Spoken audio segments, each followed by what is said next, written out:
Try to get this bitch good.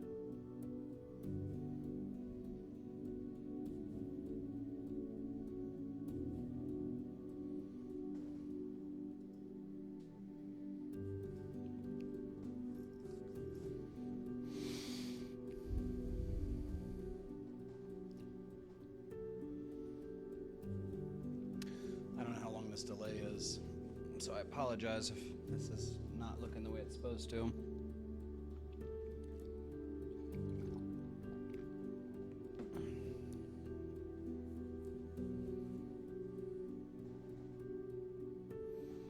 Try to get this working.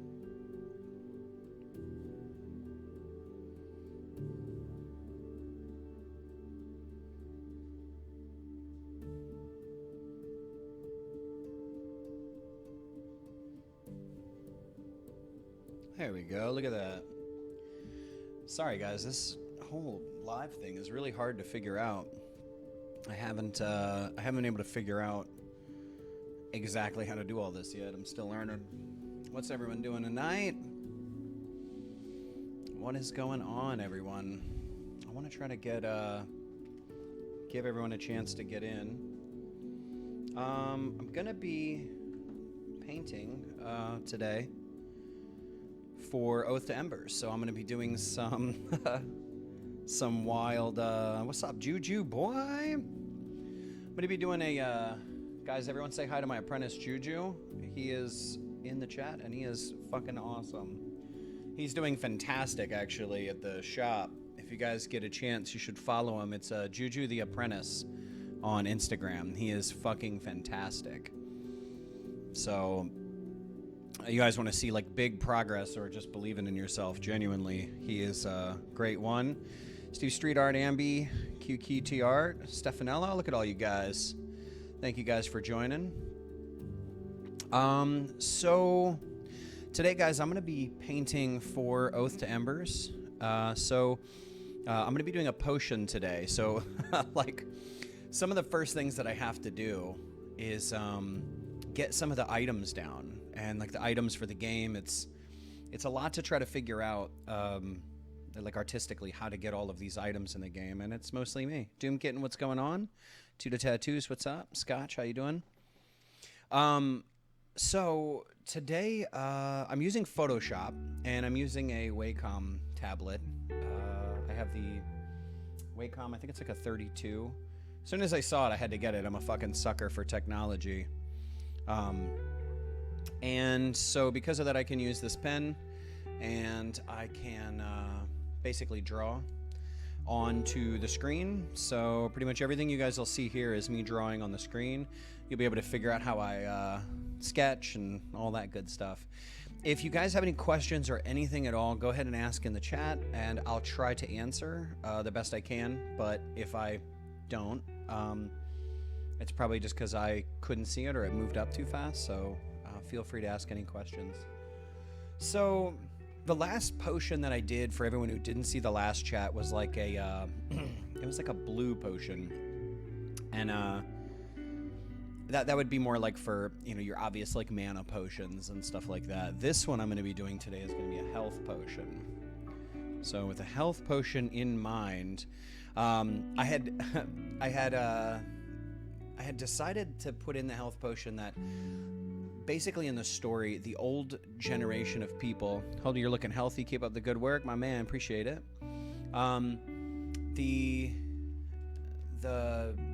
The old Asali Empire was like the old humans, the old people, and they would have. It's going to be red. Yes, it's definitely going to be red. They basically took these ruby fines, mixed it with some snake oil, and that's how they ended up making these potions. So it's like the perfect mix of life and death mixed together, and that's basically how everyone will do. Jason says hi. Tell him I said hi back. So let's get started on. We'll paint. Normally, what I do in almost all of my paintings is I try to get down roughly some type of background color. So we'll start off with blue. Blue and red are complementary colors, so that's probably going to start off. And then most of the time, I'll try to just place in airbrush style colors, and I'll put in just some stuff in the background just to give me something to have back here. It gives me like a base to start off with. Now this doesn't have to be necessarily anything. Hi, I'm from Chile. Hi, I'm from America. What's going on from Chile? Choo-choo's from Chile. All the way over here. Isn't that amazing? Choo-choo, you got a best friend now, bud. All right. So I don't know what this is going to be in the background. Basically what I'm going to be doing is I'm just trying to get like a... I really don't know what I'm trying to get. Just something in the background here. I feel like this would be like sitting in a windowsill or something along that nature. Ja, ja, ja, ja. Can everyone hear the music okay, too? I listen to like easy music. No lyrics, no nothing, typically when I'm painting. And I love it. I love listening to like lo-fi stuff. Normally I'll listen to podcasts every now and then, but I really like the idea of just painting with things without words. One of the reasons I like doing these live paintings is because my favorite part of tattooing is connecting with people, talking, all that stuff. Yeah, I can hear it just fine. Soft, my man. Appreciate it. I got an idea to throw like some books and stuff right here. So let's get a nice square painting out here. I'm just gonna... There we go. So first thing I need to figure out now is like, where is this potion gonna be? Roughly how big is it gonna be? So the majority of the card, let's say, is gonna be roughly around here. So your potion would be like this. Above it, there's gonna be something that says, hey fucker, this is a potion. Drink it, shit happens. So when I'm creating this composition, I need to take that into consideration, that I can't take up all of the space. So first thing I'm gonna go ahead and do is I'm just gonna get a rough shape down.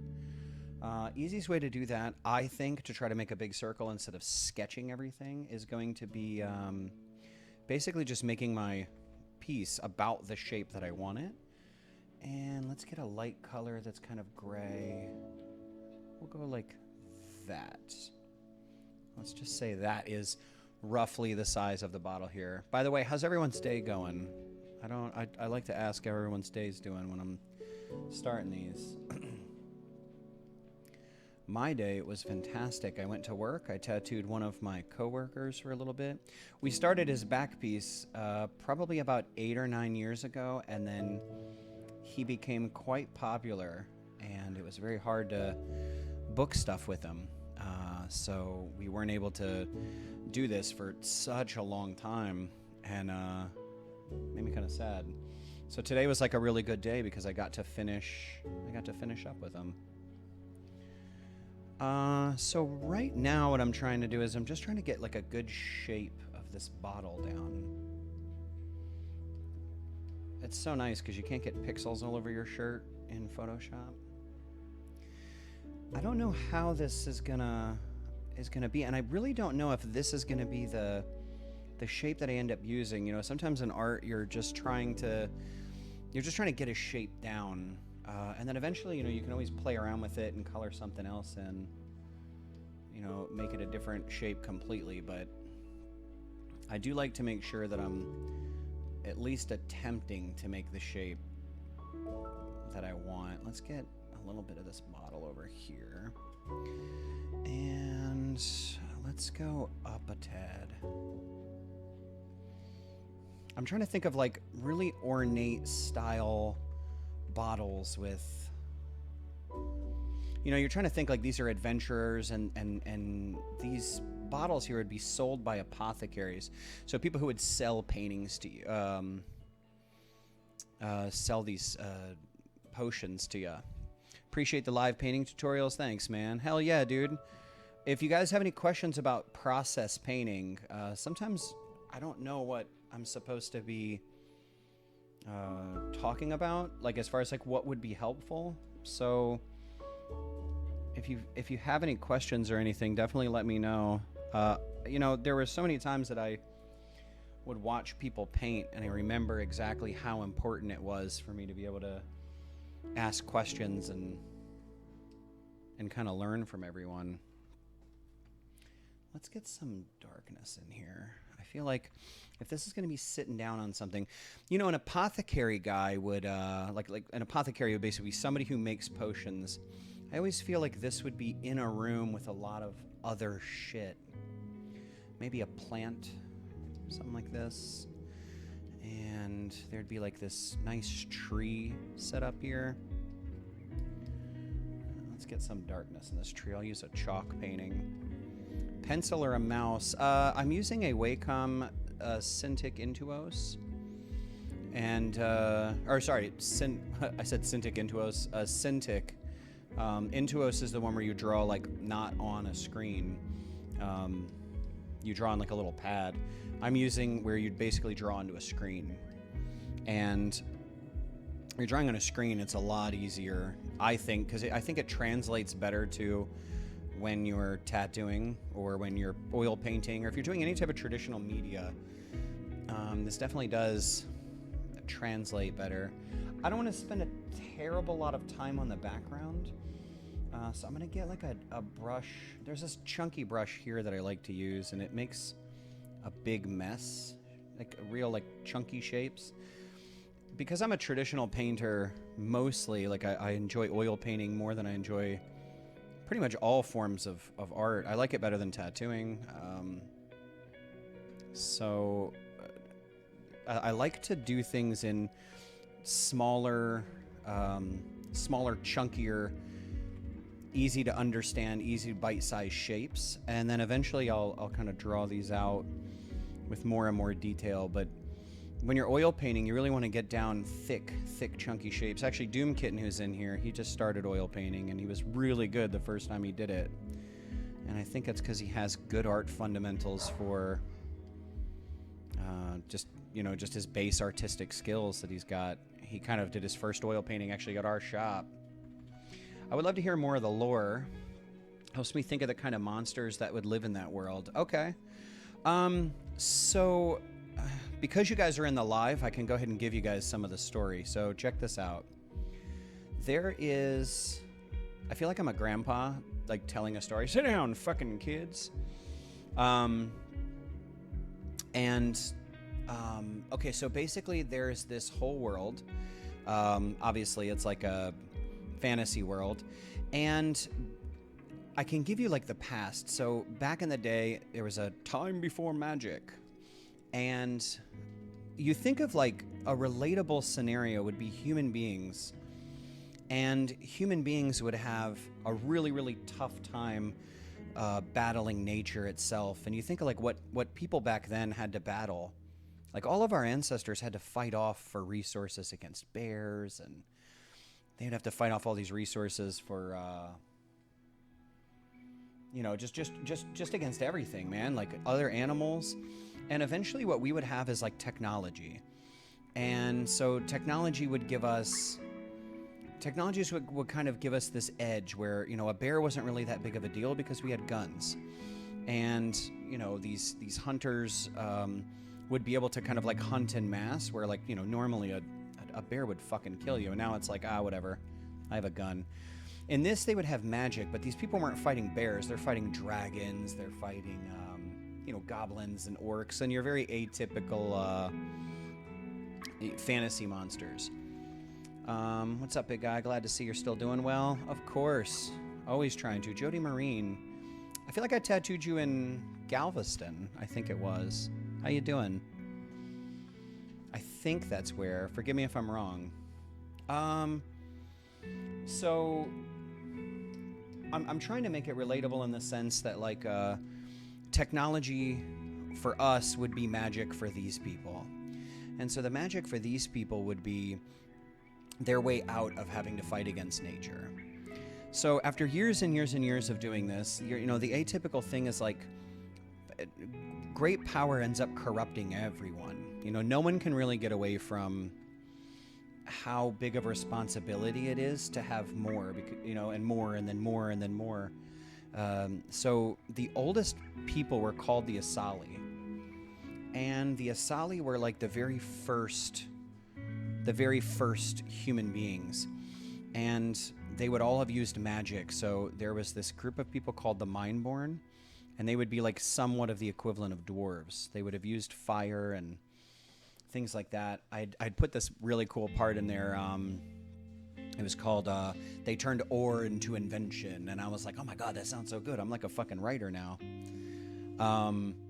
And they basically would have hid in the mountains at some point, and that's mainly because that's where all of their resources are. You know, you think like if your whole shtick is that you're in the mountain and you know, you're using fire as your primary source of magic, and you're making all of these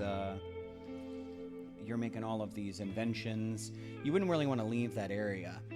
Then there was the Ethuri, and the Ethuri are I should start a podcast. I've always wanted to. The Ethuri would be like this group of people that went into areas with cats, like a lot of cats. I'm gonna put a book in here real fast. I liked the last painting I did that there was this whole book, so I'm gonna attempt to put a book in here. I don't know how this is gonna look yet, but for everyone who gets to watch this from the beginning, you're gonna be like, what the fuck? And then hopefully you'll be like, oh shit, that book did look good. But here's to hoping. Let's say that it's up like this. We'll get some browns in here.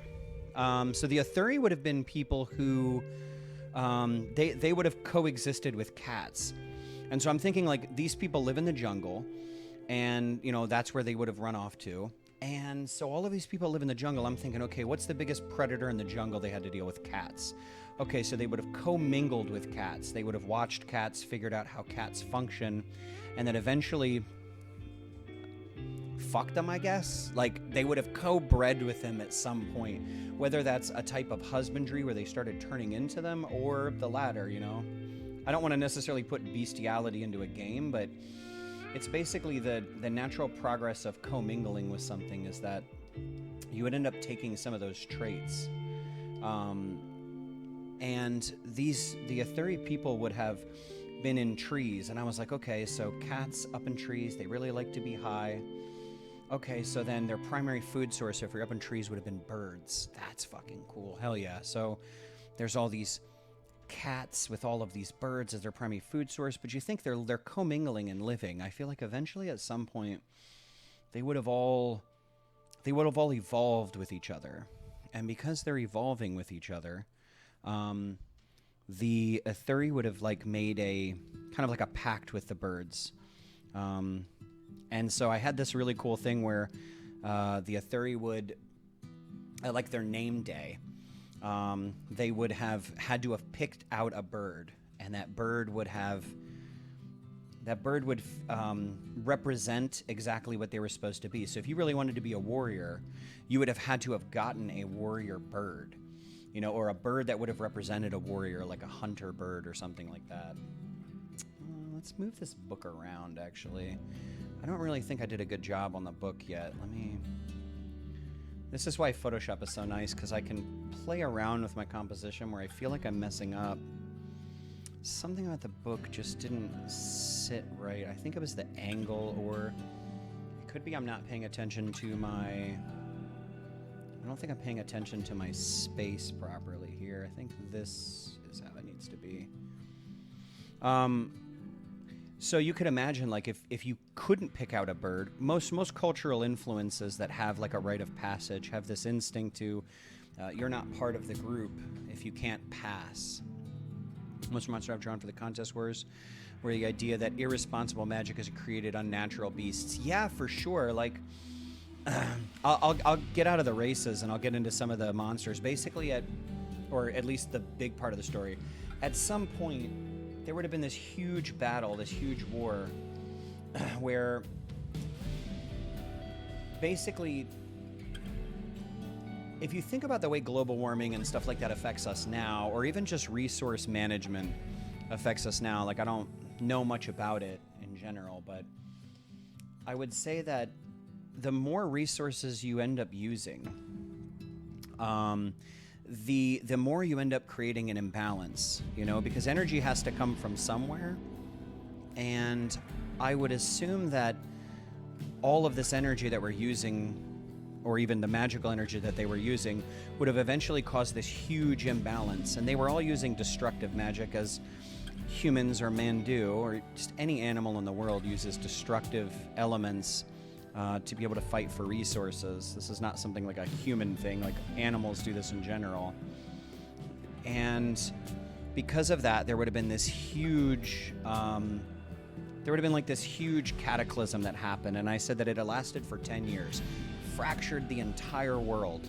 And it was called the Divine Fracture. Now, the Divine Fracture would have been storms, just a pure imbalance of nature, because man, let's say mankind, humankind, the Asali, they were constantly battling with each other, trying to make bigger and bigger weapons, bigger and bigger pieces of magic. And the earth punished them. As a result of that imbalance of nature, the earth would have punished everyone for that. And this was called the Divine Fracture. The reason I called it the Divine Fracture, another portion of therapy. Oh, fuck yeah. Hi, Kathy. How are you, sweetheart? One of the reasons that it would have been called the Divine Fracture is because they would have assumed back then that this was punishment, for using destructive magic against each other, which is a really, really neat thing to think about, because you have to think of like people way in the past.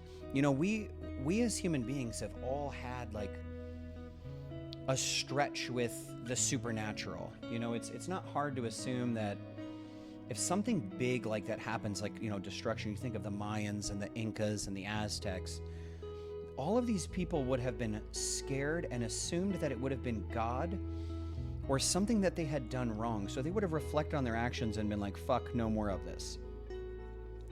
So there would have been a religion that would have been formed out of that, and that religion would have been called Divinus, because they figured that it was the divine that was punishing them, you know? So to balance out all of the horrible, horrible things that these people had done to each other, they would have tried to atone for their sins and used less and less destructive magic against each other. And that whole religion would have kind of like checked kings. It would have, I guess anyone who would have tried to utilize destructive magic would have been, it would have been forbidden. You know, this isn't something that, when you're talking about religious text, when you're talking about the past, when you're talking about the fear of going back to everyone dying all over again, this is a big deal shit, especially to people in ancient cultures. So they would have learned restorative magic. Now, the story starts off kind of where 1,000 years, this kingdom of Bornalia and their main religion, Divinus, they would have been at peace for a really, really long time. But for some reason, there's droughts. For some reason, there's not a lot of food. There's unstable weather. And it's making monsters crawl out of their caves again. It's making people desperate.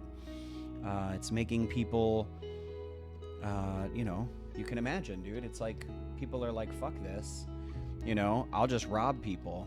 And so the kingdom of Bornalia calls out a call to arms. And that's where you and your adventurers come in. This call to arms would have been the setup of the story, and the world building would have started here. Now, it's so hard to explain where this story goes because it's going to be a choose your own adventure. Like, I truly can't give a lot away. I truly can't, because it's like, as soon as I do,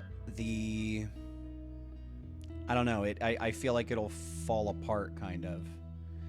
And I definitely don't want that, so it's hard to know where I'm supposed to begin from there. And this is probably one of the most challenging pieces of the game, is like, how do I share with everyone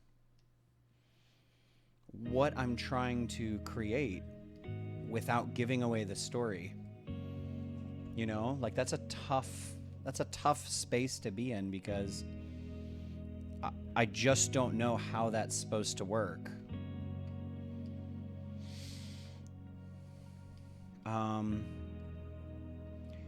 You can imagine what happens though. Like, why would there be 1,000 years of peace and then all of a sudden something starts going wrong again? What is this thing that's going wrong? And why is it going wrong all of a sudden? You know, why is everything falling apart? You can make a good assumption, and I feel like we're all bright enough to go, shit is getting shady, something's out there. And you start kind of realizing that there's this dark and ominous feature to it. The hardest part of this is, like, at least keeping the story a secret, is like, I want your trust to be swayed constantly. So I really want you to be like, oh, dude, I know what the fuck's going on. And then you start playing and you don't know shit. And then you start playing more and then you don't know shit. And then you start playing more and then you really don't know shit. Like, I want you to feel like, oh, dude, these are the bad guys for sure. And then you go, oh, wait a second, these aren't the bad guys. These are actually the good guys. And then you go, oh, shit, no, these aren't the bad, like, these are the bad guys.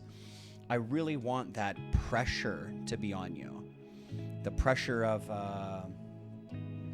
not knowing who you're supposed to trust.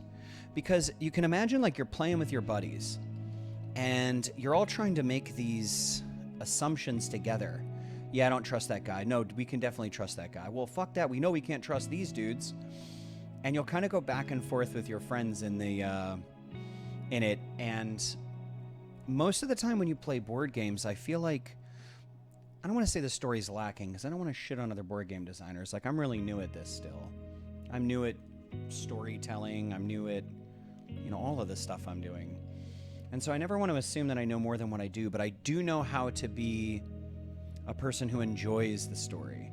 I know how to be a person who can predict a story, and it's so unsatisfying when you can look at something and kind of predict what's going to happen. It's one of the reasons I'm not very good at watching movies, because people who watch movies, I feel like they don't have this same problem that I have, where they can look at something and go, oh, okay, well, I'm just watching this movie and I'm just going to enjoy it for what it is. Like, I can't do that. I watch a movie and I try to break it down. What does this shot mean? What is this actor doing?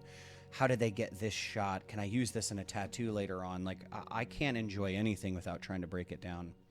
It's a fucking terrible habit, man. It's funny because I just met up with the voice actor who's going to be doing a lot of the voice acting for Oath to Embers. How cool is that? I just have a voice actor. I never thought I'd be in this position in my life, hiring a voice actor. It's so strange. And so I'm sitting down talking to him, and he said it's the artistic eye sometimes, where you can't look at something for as it is. You have to look at something with the intention to completely break it apart. And I'm like, dude, I'm with you 1,000%. Like, I can't look at anything without trying to figure out, how does it tick? How does it work? And I think that there's different people for different things. Like, let me get my other brush real quick. There are people out there who are good at spectating. And I don't make a living unless there's people who spectate. People who, like you guys, like, there are people who enjoy watching the process. They enjoy looking at art. I've never been very good at that. For the sole purpose of enjoying it. Like, it's almost like a sickness, man. Like, I have a really hard time doing anything just enjoyable without trying to figure out how it works, how does this tick? And I really wish I wasn't like that sometimes, because then I could just sit back and enjoy things and take things for what they are. But it's kind of upsetting, man. Like, people will say, like, oh, like, hey, did you know this? Did you know that? Did you know this? And I'm like, dude, I don't pay attention to anything that I can't break down mentally. I don't pay attention to I think not watching TV is a really big part of it. I don't watch TV. I don't watch movies. I don't even really listen to music, to be honest, which is weird because I was a musician for so fucking long. But, you know, I can't listen to music for the fun of it. I listen to music to try to break. That's the same deal. I try to break it down. I try to figure out, okay, how did they make that sound? Or what is the theory behind this? You know, how do these notes work together? How does this whole thing function? I feel like this is looking pretty decent so far. It's definitely got like it has like a fucking baby bottle look to it though. Doesn't that look like a baby bottle nipple? Let's change something real fast. Let's get the top of that looking a little more. We'll pull some of those background colors in it to make it look like it's see-through. And then let's get a lighter color. How's everyone's day today? You guys excited about Christmas? You guys excited about the holidays? We got a bunch of bah humbugs in here. Christmas is one of my favorite holidays, man. I know everyone goes to the default of Halloween, but I don't know. I love an excuse for people to think about each other. I really like that. Christmas is my jam. I've planned a few trips to your studio to continue painting lessons with Alessandra and be around the game, which I'm invested in. Oh, dude, I love that you were there when I was talking about building the game in the first place. Like, this is such a...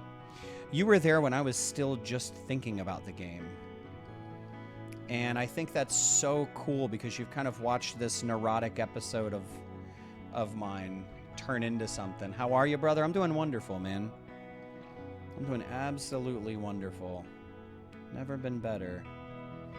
I'm happy to be doing this with everyone today. Listen to this lo-fi fucking shit. This looks like a glass piece now, kinda. 684-883. That's great, my friend. You too. That looks pretty cool. Let's get a lighter color in here. We'll push something a little lighter around these edges. See, look, when you step back, you can kind of see how it's supposed to look. I still feel like something's wrong with the shape, and I'll play around with the shape eventually. I just want to get some of this stuff finished first. Some of the lighter tones in here. Let's get this drawer brush. I love this brush.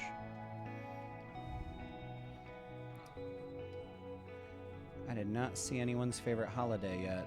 What are your guys' favorite holidays, and are you guys going to enjoy Christmas? You're gonna bah humbug the fuck out of shit.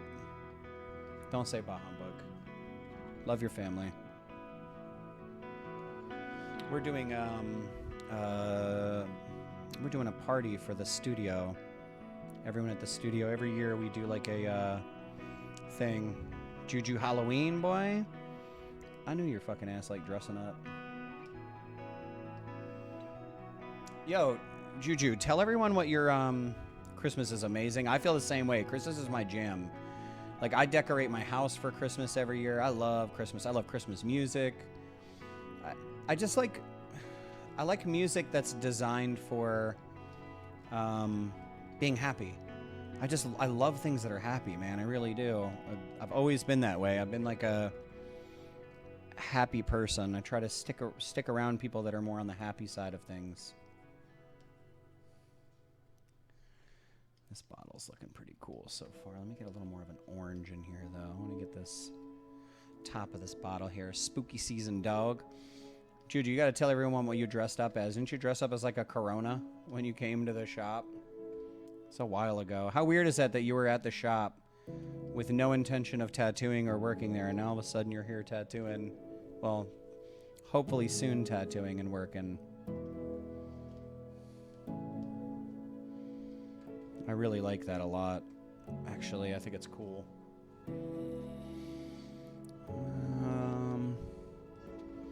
Juju, you're the one who probably sees me do this the most too, because you and I work together, so you get to see all this shit all the time. It's probably like second nature to you at this point.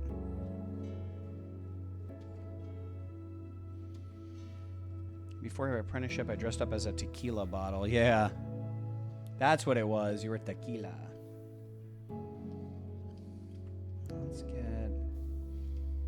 Let's get this in here. I want to get like a nice sheen to kind of come off this area here.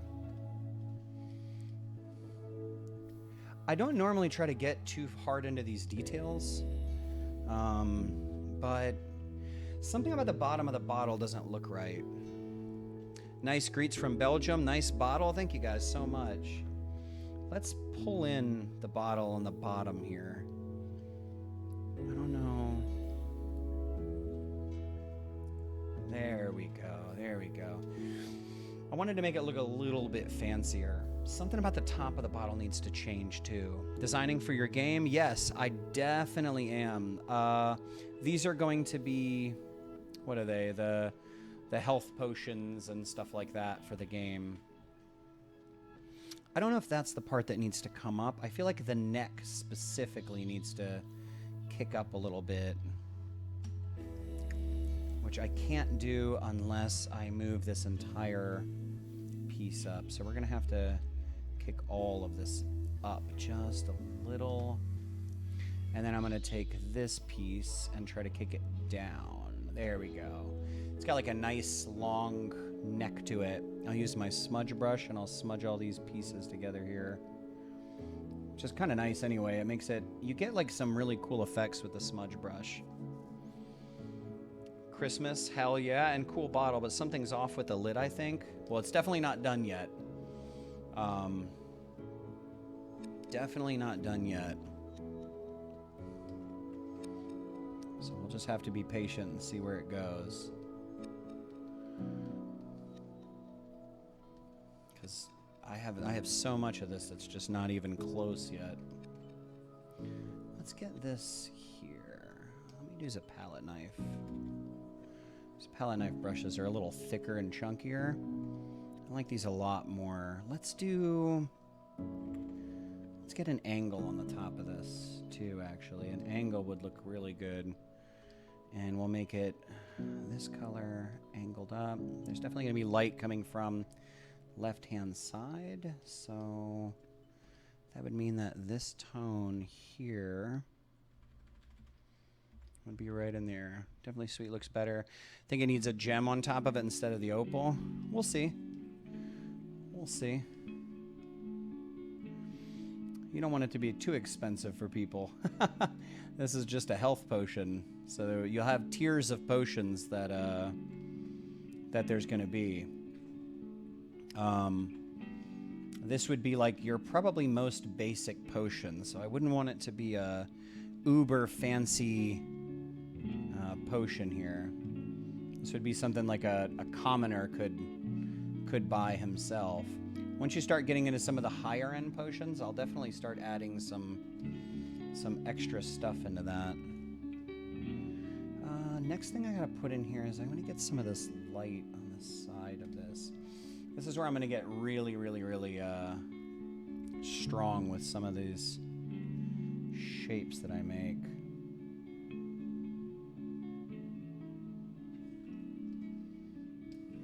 Because this is where it's gonna start kind of pulling everything together. I made a popcorn? Fuck yeah.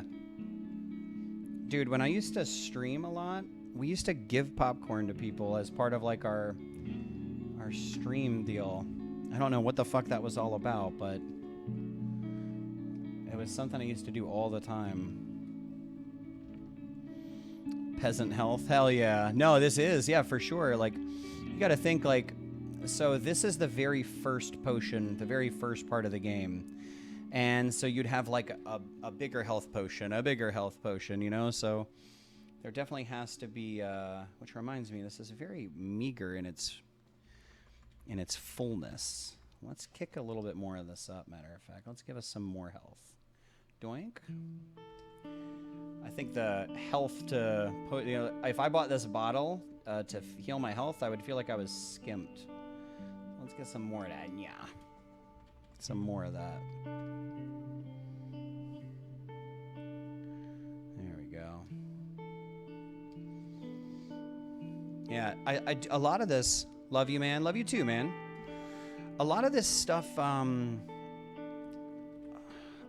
is like a trial and error too. Like I'm kind of feeling out where some of this stuff should go.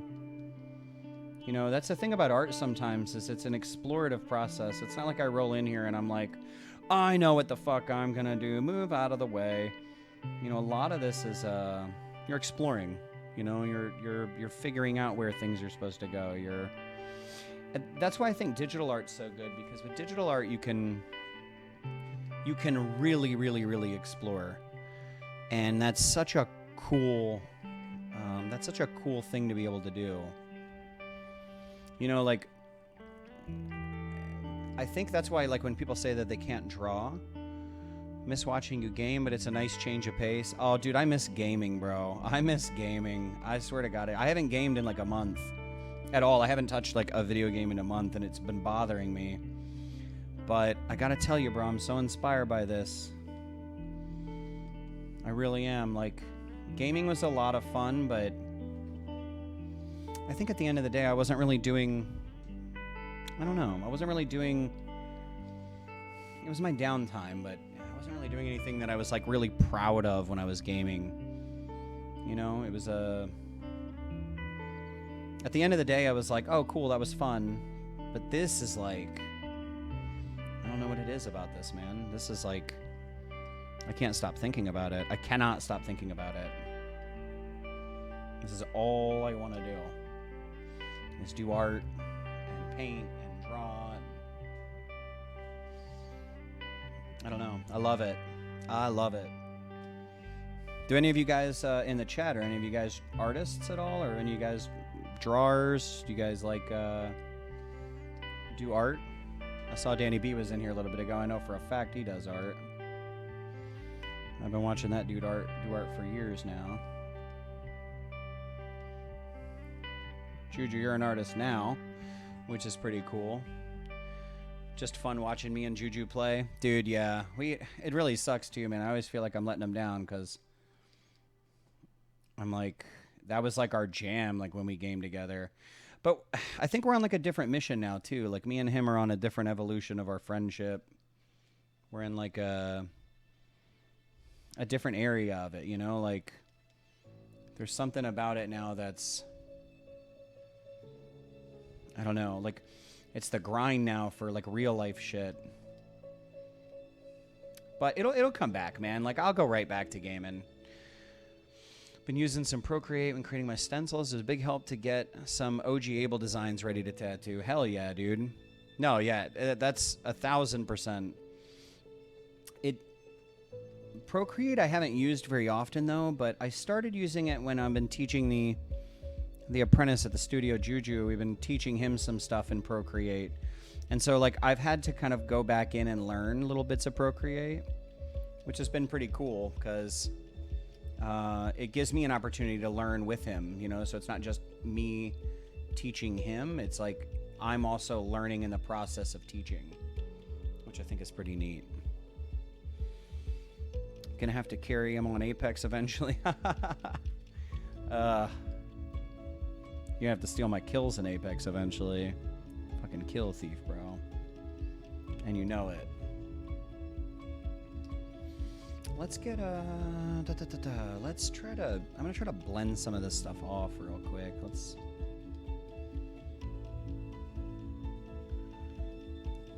Smudge brush is really nice because you can kind of make some really erratic shapes, especially when you're trying to do something in glass. You know, trying to make these in glass pieces here. It's really good. What's up, Pocket Knife Pat? How you doing, brother? I'll be seeing you tomorrow morning. Pocket Knife Pat's cut. You said you missed this last stream, so I'm glad you're able to make it to this one, my friend. Let's put a little bit of that in there. Dude, we're not very far in. This is only 45 minutes in. Yeah, they also changed a lot. Lucky apprentice being able to learn from a great artist. Yeah, I appreciate you saying that, man. Yeah, it's... Well, I think apprentices have it a lot easier now than they used to, because you used to kind of be very, very essential to need and rely on the owner of the business or the person who was teaching you how to tattoo. Like, you used to be really, really dead set on, like, I need this person, and without this person, I cannot do. Now, with the way the internet's working, I mean, it's good and bad, you know? Like, I see a lot of artists skipping steps now, which I think is really horrible, but is it hard? It is hard to find a good artist. Yeah, dude, for sure.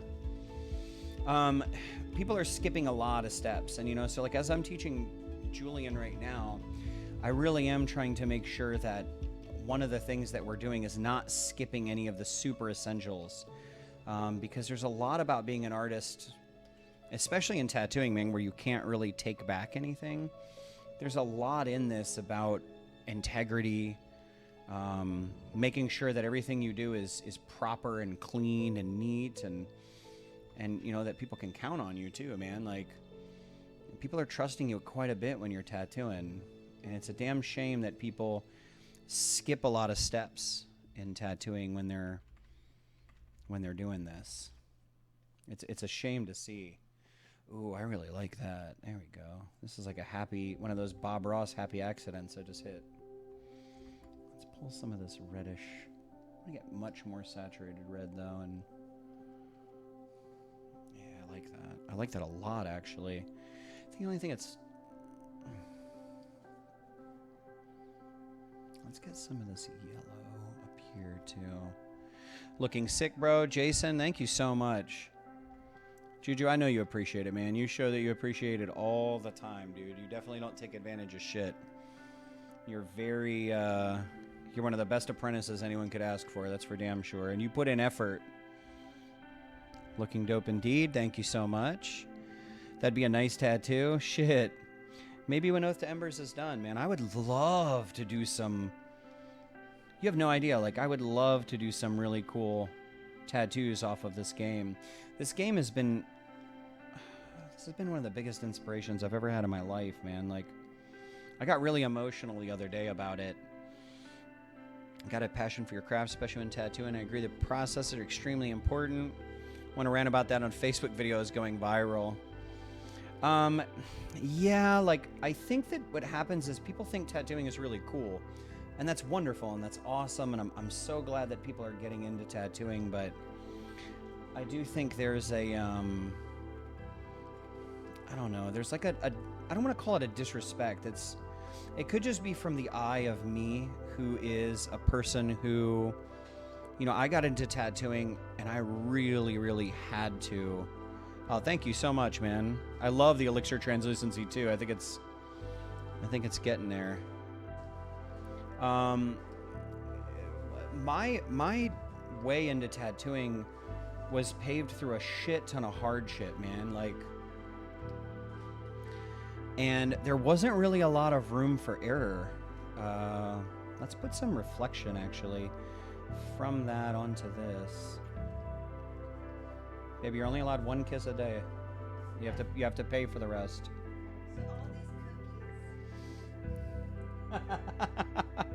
Everyone say hi to Missy. Now I really want to drink it.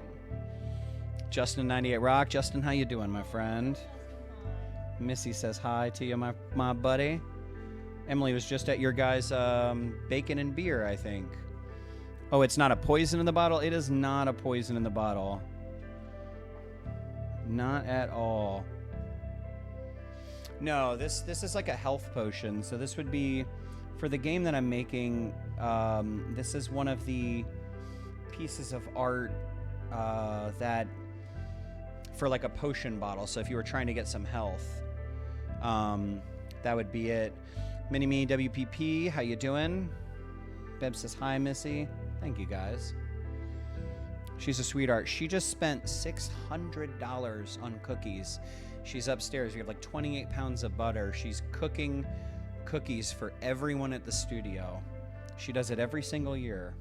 Doesn't even want to thank you back, nothing. She does it because she's a kind woman. She's one of the best people I ever met. And you realize that this kindness is just an effort-based system, man. It really is. Dude, look at this. I like this. When I was starting to do this bottle, I'm going to need a mana potion on my other calf. Yeah, dude, I did the mana potion. I think you saw it the other night. I know you weren't there for the stream, but look at how it kind of reflects off of the, you know, like you can see like through it onto the page of this book. I did like some gilding the other day on this. She's definitely a sweetheart. I was going to say, can she go live for baking cookies? Dude, she probably would, man. She's really, really good at it. I think she's making everyone like, I think there's like 15 different types of cookies that she's making, which is fucking crazy, man. Like, who the fuck makes 15 cookies for everyone that they work with? It's wild. You know what I feel like there needs to be in here is like another sheet, and I know this might be weird, so don't nobody say nothing until it's done, because it's probably gonna be weird, but let's put another sheet of paper. I'm starting to look at it like if this was in a place where an apothecary was making these potions. I'm starting to think of like what would be in this room. And I'm trying to think of, like, as we're baking, like, Missy with her, Missy does make damn good cookies. Like, the recipe books everywhere. And so I want to put one of the recipe books kind of up. And you know what else I got to throw in here, actually, too? This looks cool. This looks cool. I'm going to make sure my perspective's right. This would be higher up here. This would be like a book that would be open. Let's put that right there. You know what I'm missing in this is the fact that there would be some extra stuff in the background. I might be jumping ahead too much, but I don't think so. I think there needs to be the Red Velvets were insane. Hell yeah. They really were, dude. They were really good. She's so good at baking. I'm answering the stream and I'm painting and I'm drawing at the same time. So sometimes this is going to seem like I have Tourette's, the way I'm replying and then forgetting what I was talking about and then replying. I do like the way this is going so far. It's missing... I'm trying to think of, like, there'd be like flowers back here. They get this in the story. They get this from mixing these plants together. So what I may have to do so that I can signify something like that in the story is I may have to. It's not just an apothecary, but let's pull some of this. It would also be like a place where you'd have ingredients everywhere. So if there's ingredients in this place, this is where you got to start thinking like not like an artist, but you have to like story tell the whole situation out. So let's make this nice brown shape here. It's almost like near like a window ledge, like an herb from Resident Evil. I'm the baker, man. I got both the cake and the cream. Fuck yeah. I don't know what that means though.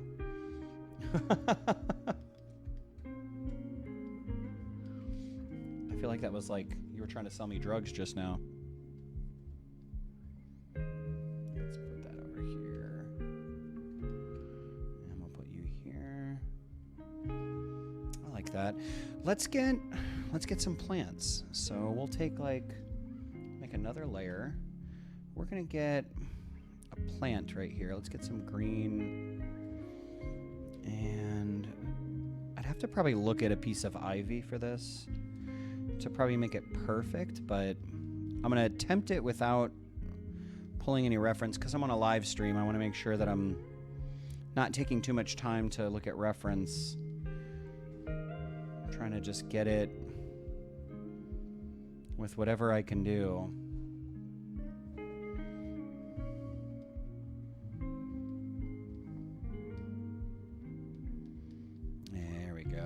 Let's erase some of that up there. Make it thinner. I want to make it a little more erratic too. So like some of this, we'll erase some of these pieces. How does my voice sound, by the way, guys? I feel all fucking professional now. I have like a key light over on the side, and I've got the camera here, and then I've got this fucking mic. There's like a mic right here underneath me. I feel super pro. Never done no shit like this before in my life, so it's kind of neat. Does the voice sound good? I sinned enough in my earlier days. Hell yeah. I feel that. You talking about with fucking them cookies, my dude. Oh shit. Jade Creation, brother. How you doing, man? I haven't seen you in years, my friend. How is everything going in your life? It's good to see you, my dude. Let's get an orangish color. I want to like push an orange in here. Just a fucking touch of it. You ever see... what mic did you pick up? It sounds awesome. So I've been using Shure. The Elixir is looking so touchable. Fuck yeah.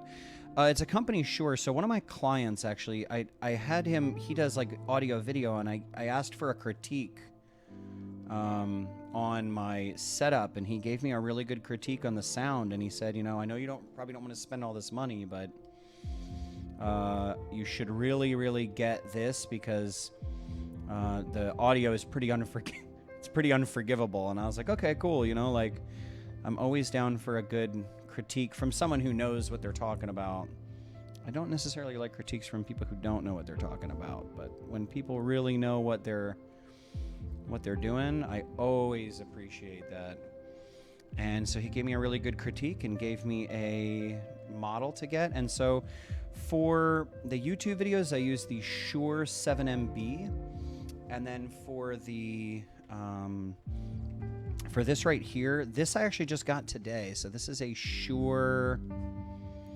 If you look up Shure USB mic, that's what it is. It's a Shure USB podcaster mic.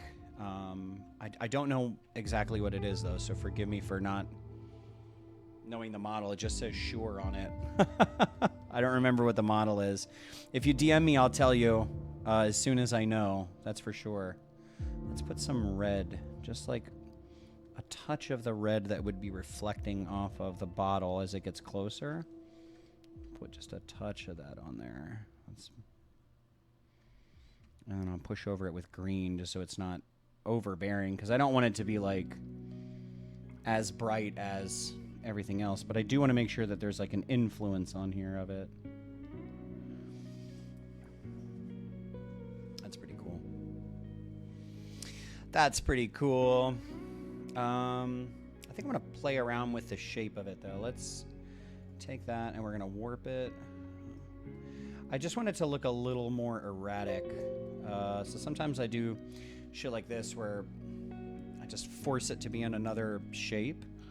It looks weird at first, but eventually you get used to it and it's not so bad.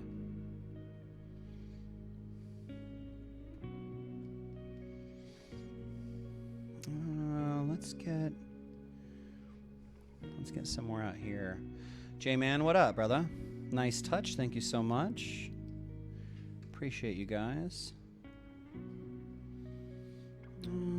Let's get a tone in the background. This will be like a grayish brownish color I want to try to put in this background, because I do have to make sure that it's not just dark in the background, but it is sitting on a table. The book can't just sit on nothing, so I want to at least try to give somewhat of the impression that there's something back here. There we go. Same thing over on the other side. I want to make sure there's something a little more off to the side here. Same thing as underneath the book. We'll pull some of that color back here. Hi, is there a release date goal in mind? So I did a YouTube video earlier today. If you guys go to the YouTube channel, you can check it out. I don't know exactly how this works. So I've never designed a board game before. I don't know much about the whole process, like the Kickstarter and the crowdfunding, and we just actually today looked at a manufacturer in China to be able to print it, because you want to try to make sure that you're able to print it at a low cost so that when you sell it to people, it's low enough that everyone can afford it. And there's so much that goes into it, and there's so much involved in the process of making a game that I just don't know how many more steps I have. My assumption is a couple years. So my assumption is 2 years. That's an assumption because they say like the average game, I think, takes 3 years maybe to be able to get it out and like to have it ready. But dude, I just don't know. Like I'm still such a baby in this process. Oh, what the fuck did I just do? And the computer is going crazy. All right, we're trying to make a new layer. Boom. So yeah, I just don't know. I wish I did, man, because it'd probably be really helpful to know where this was going next. It's scary shit, man. It really is. It's like you're stepping. It's exciting though, but you definitely are stepping into like this whole other world of like what the fuck is gonna happen, like, and that's both exciting and terrifying. We'll do like let's get a color dodge in here. Get a nice deep dark color. What about an Uber game? What is an Uber game? You're gonna have to enlighten me on that, my friend. I don't know what an Uber game is. There's a possibility that this will become a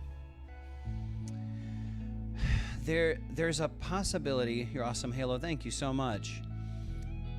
There is a possibility that this could be a phone game as well.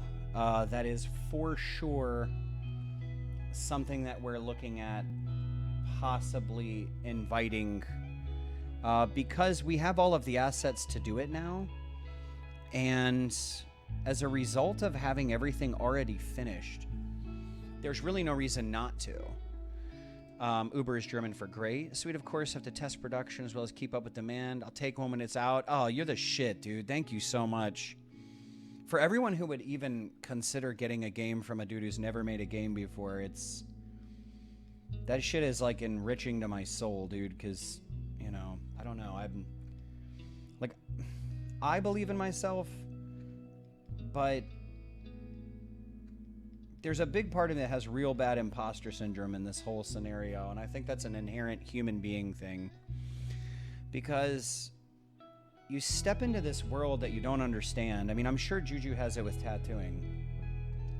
There's a big part of you that's kind of like, do I even belong here? Am I supposed to be here? Or, there's that weird voice that's like, who the fuck do you think you are? And, to come in and make something and all these other people are here, but I'm going to give you guys some insight onto like one of the things that I think is so wonderful about making this game, and where I started getting hyper emotional with it, because this shit almost made me cry. So I was waiting for a moment for somebody to tell me I was doing something wrong, and I thrive on that, to be honest. Like I want someone to tell me, hey man, you're fucking up. Because to me, that's just free information on how to get better. So I don't really mind somebody saying, hey, this is wrong.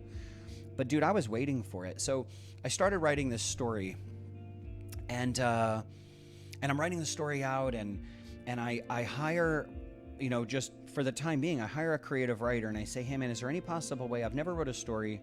I didn't tell him I didn't write a story, but I never wrote a story, so I figured I should hire a creative writer. And so I hire him, and I said, hey, can you take a look through the story and just tell me what I need and proofread it for me? And it was like $300. The guy writes me back, and he goes, well, I'm going to refund most of your money because you really don't have much that I need to fix as far as anything. And I was like, you're full of shit. I've never wrote a story in my life. I shouldn't be good at it. I mean, experienced or not, you shouldn't have to look at the work put in. Game's just another form of art and expression. That's true. It is true. You're going to give me a lot to think about. So I was like, okay, you know, like that's cool, but I don't trust it. But then again, the guy did give me all my money back. So at some point, it's kind of like, what is there not to trust? Like, he didn't charge me very much and said it was a good story. Moving forward, so I make a game and I have all the ideas down. I invite my buddies over and I'm like, hey guys, come over and play this game. Or return the notification. Send my love to Missy. I definitely will. Thank you so much from Indonesia. I appreciate it. So I sit down with my buddies. We play the game. All of my friends are into it. They're like, dude, this is actually a lot of fun. And I was like, okay, maybe I'm onto something. Maybe I'm onto something. So I go online and I look up professional board game developers. How do I develop a board game? I go to the board game BGDF, Board Game Design Forum. And I reach out to people and I say, hey, does anyone know anyone who can teach how to build a board game? A bunch of people wrote back and gave me some places and people to look for. One of the guys was in Greece. And so I hit him up and I said, hey, you know, how much would you charge me to take a look at a board game design idea I have and, you know, sign an NDA agreement with me and just tell me what I need to fix. So when you have characters, the characters have turns. And so let's say like you have 3 of your characters and there's 5 enemies you're fighting. That would be 8 turns.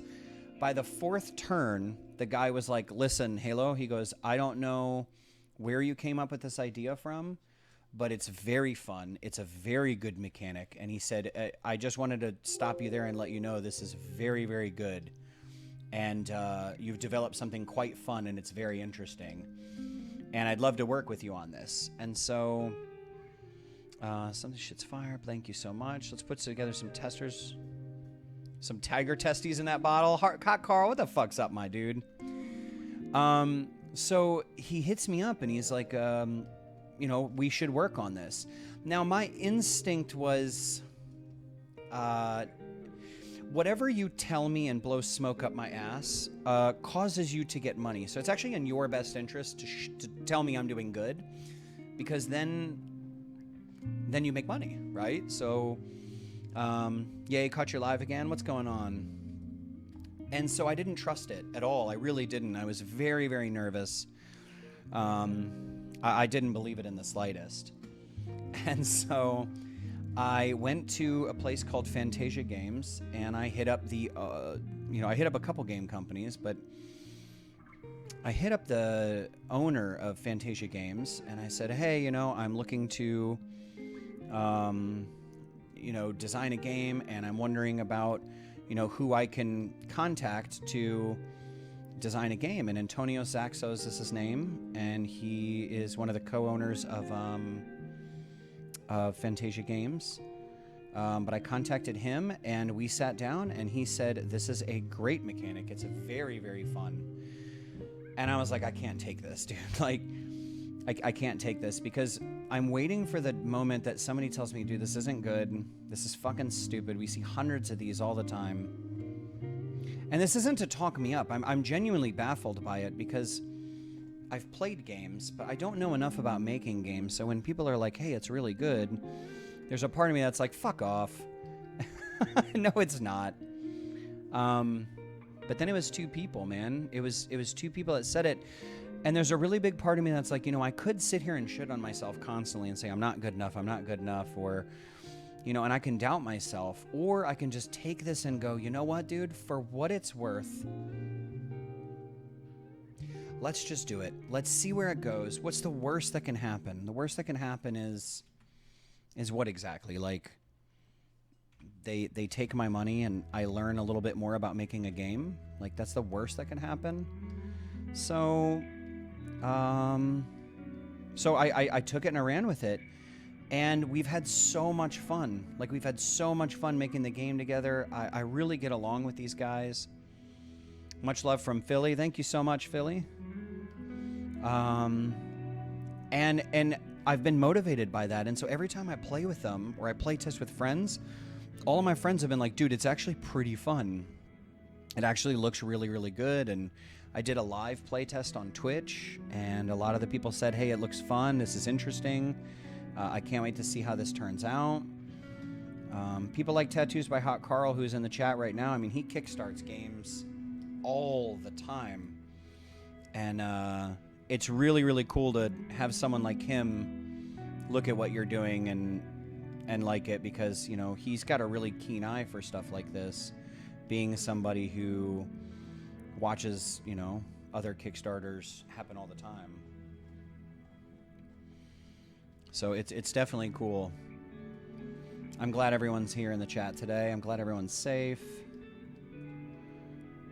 I genuinely am really stoked that there's so many people who want to watch a painting get done. If you guys have any questions at all, I'm definitely down to answer questions. If I cannot get to your question in time because I don't look over, know that I want to answer any questions you guys have. I just may not see it as quickly as you say it and as I'm painting, because I am in a fucking trance.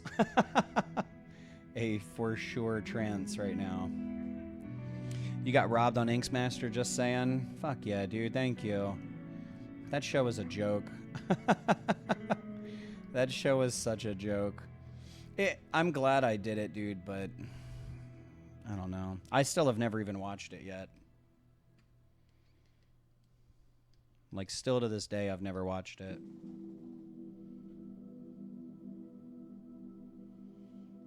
Something happened to my phone. There we go.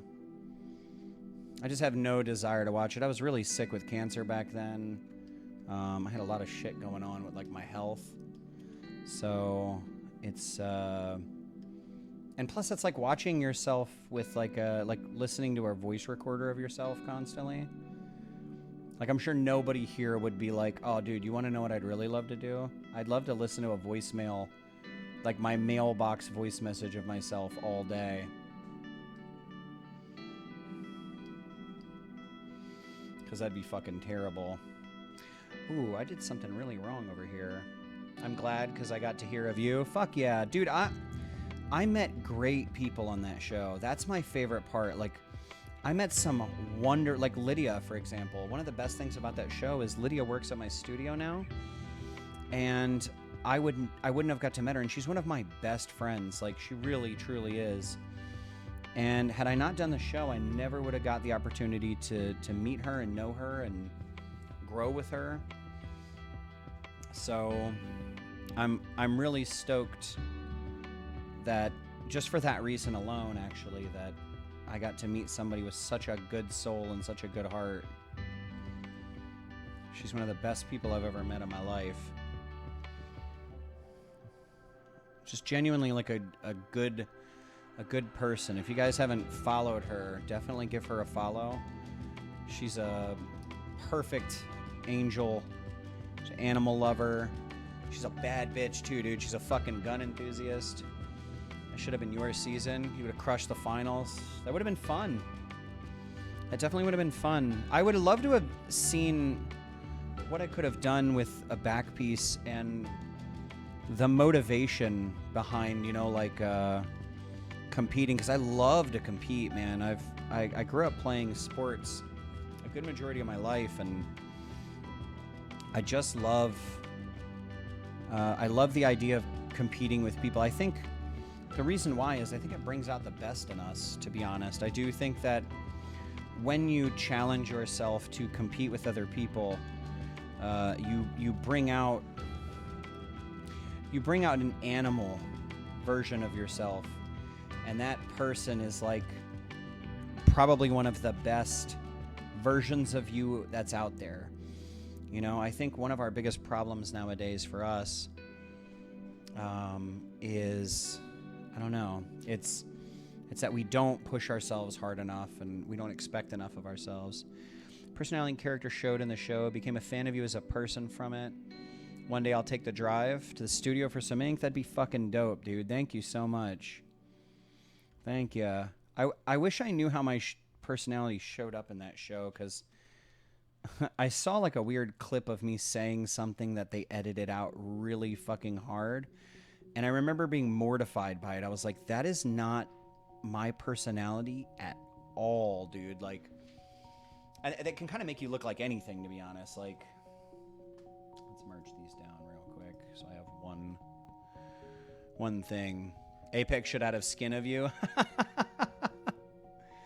That would be cool. Write them. Write them. I'd love to. Let's make this a little taller. There we go. Something about the bottle. I didn't think it was tall enough. Let's pull these reds out a little bit more.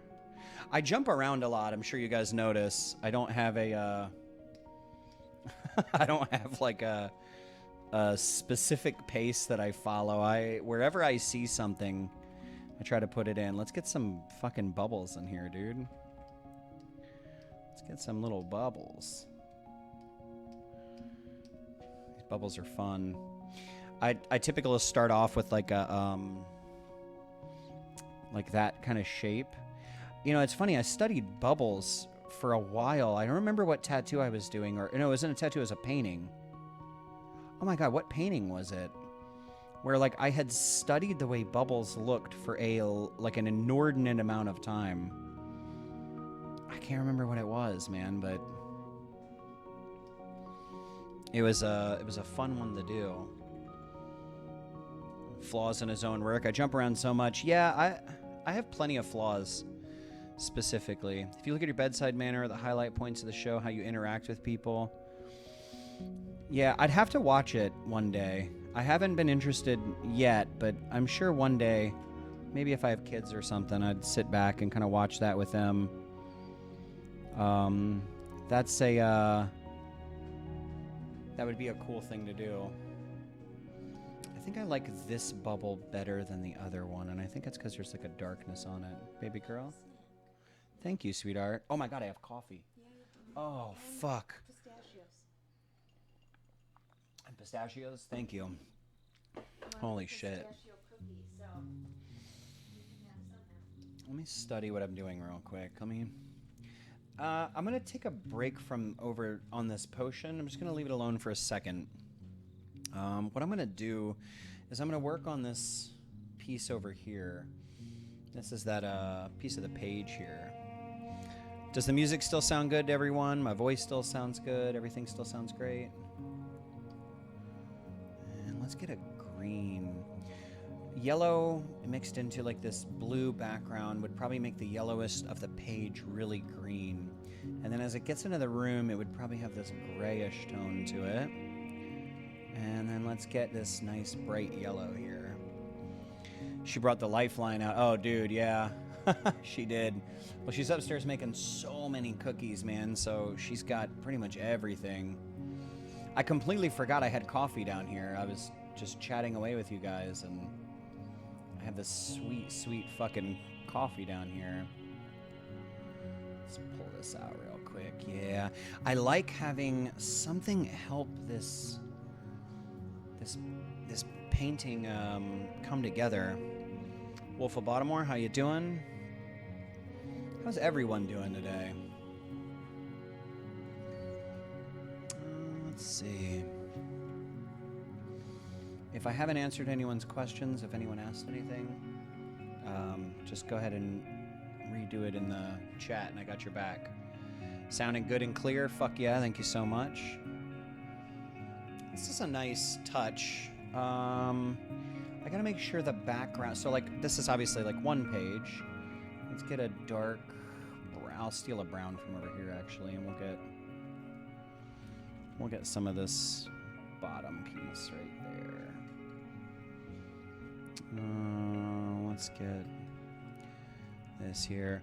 All right, I'm off to game with some friends on Destiny. Catch up with you. Thank you, man. Appreciate it. I appreciate you spending any time at all over here, dude. It's really, really cool of you.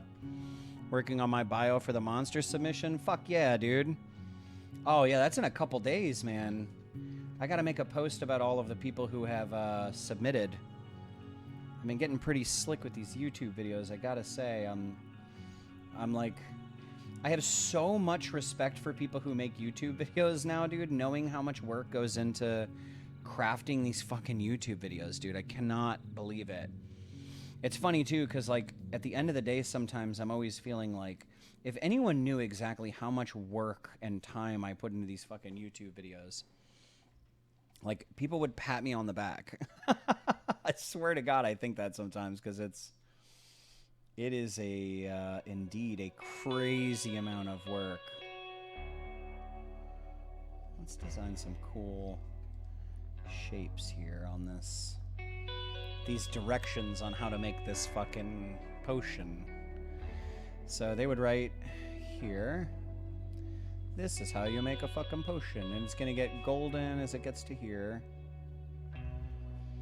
And let's do another line smaller right here. That looks nice. Let's get the edge of the sheet. And let's get some darkness right up here. I love the way they used to do these old, like, how much effort and penmanship was in the old designs. Let's get... It's a little darker than I like. Let's pull it back here. And we'll do, like, some cool flip-flop design. Boom, boom. Yeah, I really, really like this. Doesn't that look like magic now? Like, doesn't that look like a magical fucking writing? How fun is that? You guys have no idea how much, not only one, this means to me that people would watch the painting process, but all of the people who said that they would share or play the game whenever it comes out, that shit is dumb meaningful to me. So it's also got to be really cool for all the people who plan on buying the game, that you get to see this specific part of it, because you're going to play the game and then see all of these pieces. You're going to see all this stuff come to life, you know, like, oh shit, like I watched him paint that. I feel that's got to be really cool, I'm sure. Let's make that a little lighter up here. How's everyone's day today so far? For anyone new in the chat or anyone I haven't gotten to in a second, how is everyone's day? Let's get a little oranger in the background here. Just a touch of this orangish color. Make it look like it's like wood. And I'll get a shadow of whatever this piece is. It'd be like an angled shadow, I feel like. Trying to make it look like wood grain. Can't wait to play. Oh, dude, me neither, man. I'm to the point now where, like, getting to the next step is like my biggest, it's my biggest goal. November rain as I paint or draw. What is November rain? Definitely cool to see the process. Thank you so much, dude. Especially now, like this, we're about an hour and 23 minutes into the painting. I feel like I've gotten a lot done for that little bit of time, dude. I paint really quickly sometimes. It's got to be, I'm sure, nice or like reassuring. Is anybody a painter here who, I don't know about you guys, but one of my favorite things to do is watch people's artistic process, because it inspires me when I start doing my own paintings to be able to draw, you know, like from how other people do it. Oh, you know what we should do? We should put kind of like a direction here. So I'll put the leaf, the shape of the leaf that's right here. I'm gonna put that there. It's a song by Guns N' Roses. You're so talented. I love seeing your work. Thank you so much. That's very kind of you to say. I always feel like I'm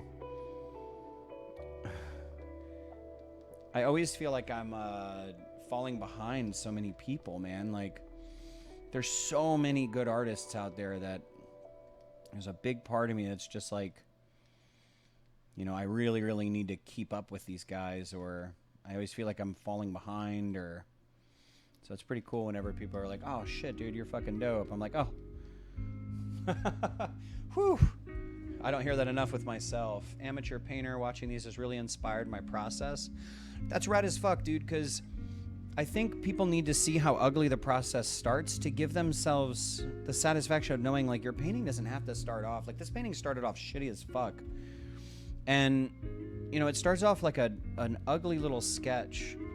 But the point is that you push through, and then eventually you just fix mistakes that you make, and, you know, eventually it gets a little better. With each time you do this, it'll hopefully get better and better and better. You know, I don't... I really hate my paintings when I first start, man. Always. I'm always like, that's it. Especially, you got to understand, like, doing this in front of you guys. I've learned tons from you in such a short time. Dude, fuck yeah, Jason. It's an absolute pleasure to work with you, my friend. Absolute pleasure. You're very inquisitive, and that's a really cool thing to have around you when, you know, when you're an aspiring art. Like, I just aspire to be better every single day, and I really do try to make sure that I'm putting true, honest effort into everything I do. So having someone like you around is so nice, because you're pushing for the same goal. So I appreciate sharing goals with you, especially similar goals. Let's get some of this bluish color here. I am going to have to work on this book a little bit, because I think I ignored this book for the other book. And I got to try to make sure I'm paying attention to this one as well. The other one had so much cool drawings in it. I want to put right here, like where you can see the biggest part of this book. I want to put something in here that would show off a flask. So let's do the shape of this flask in this book. We're going to draw like a fucking cookbook. Thanks to GoBro. Thanks for the time and inspiration. Thank you guys so much, man. I appreciate ya. I appreciate you showing up at all, hanging out at all, spending any time at all. It's very, every person that would spend time on this channel with me is very, very appreciated. So you guys are helping make my, we only grow up with so many dreams, man. You guys are making one of my biggest ones come true. So anytime you guys spend, you know, doing this is inspirational as fuck to me. So I'm just glad I can give back what I receive. All right, let's study what's going on here. I don't know if I like what I just did here with this. I don't know if it's where it's placed. Let me grab it, and I'm just gonna move it. Or maybe it needs to move like in a different shape, kind of, maybe. There we go. Oh, I have my perspective all shot. That's why. There we go. That looks a little better now. Let's get some writing in here. Brother, you're so inspiring in many ways. Thank you so much. Dude, thank you very much, man. I say all the time, dude, I spend so much time getting inspired by people that I have no... When somebody tells me I inspire them, like, I genuinely can't even believe it. I'm like, what? But I very much appreciate you saying that at all, man, and I'm glad I could be inspiring in any way whatsoever, because I've gotten so much inspiration from so many people, man, and I just, if I could ever give any of that back, knowing how much it meant to me, that would be my whole life goal. I have to get a tattoo by you as soon. I probably don't remember me, but I used to work Royal Farms next to Naked Art. Been a fan ever since. Fuck yeah. I used to go there a fuck ton, man. That place was the jam back in the day. I haven't been to Naked Art in a while. Chris Lowe's a fantastic human. He is a very good dude. Alright, I'm starting to really, really like this. I do think that some of these edges of this bottle need to be a touch darker. Just right here. Like where the water would be the deepest on these edges. It would definitely bleed over to some of these areas here. Glass is hyper reflective in different areas. You got to think, like, especially as it rolls. Some of these areas here, you'd have like your highest and lowest points here. So let's get some of our high points. Kind of like these erratic little shapes here.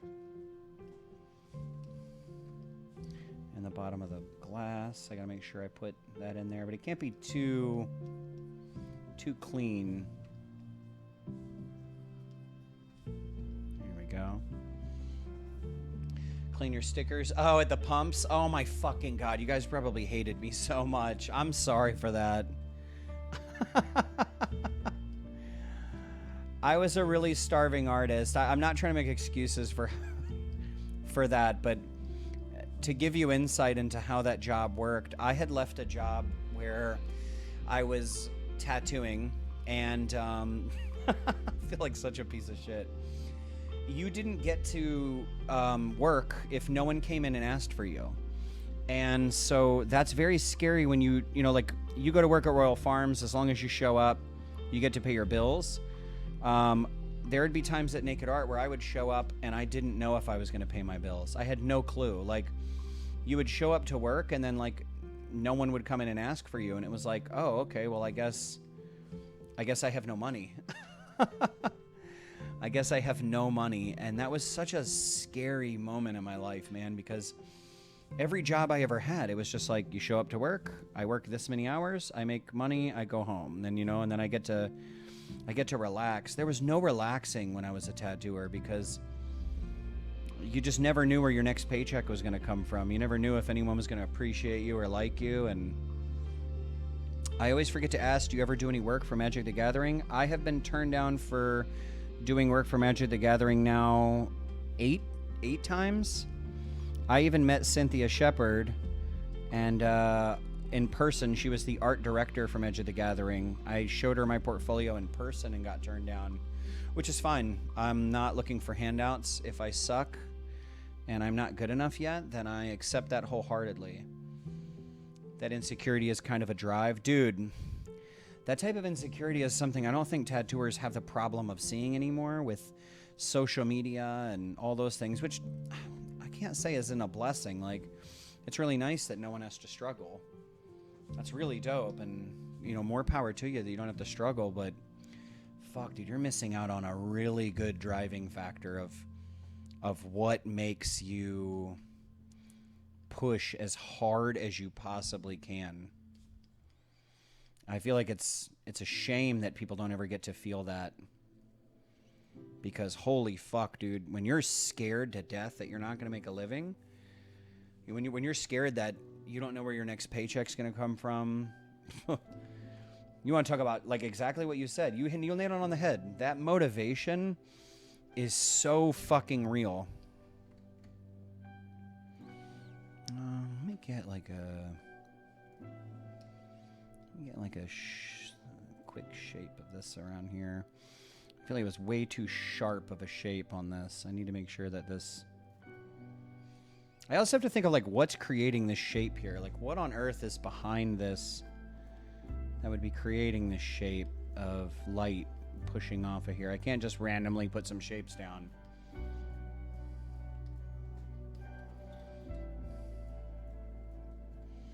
There we go. I brought this piece at work. Could totally be a card. What is the piece that you said? Brought this piece at work, and I could totally be a card? What does that mean? Inkmaster brother, hey, how you doing, man? How are you? I don't know what's going to be on this. I'd assume that'd be something that would show you that you're going to get healed from it. Let's say that somebody had said put a gem on here earlier, and as much as I know I didn't want it to be there, I think something that would represent what it is would be really nice. Let's put something here. Let's go. It's so wild when people say Inkmaster, because it was so long ago. Like, I genuinely forget that I was ever even on a show. Like, genuinely, I forget it. Because I've never watched the show, and I've never... and it was like 10 years, so when people say it, I'm like, oh, fuck, that's right. That's right, I did a thing. There we go. Something to kind of pull it together here. Let's do a double.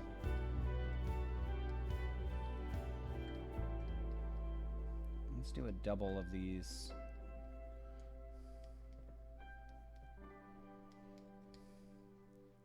I like that. I like that.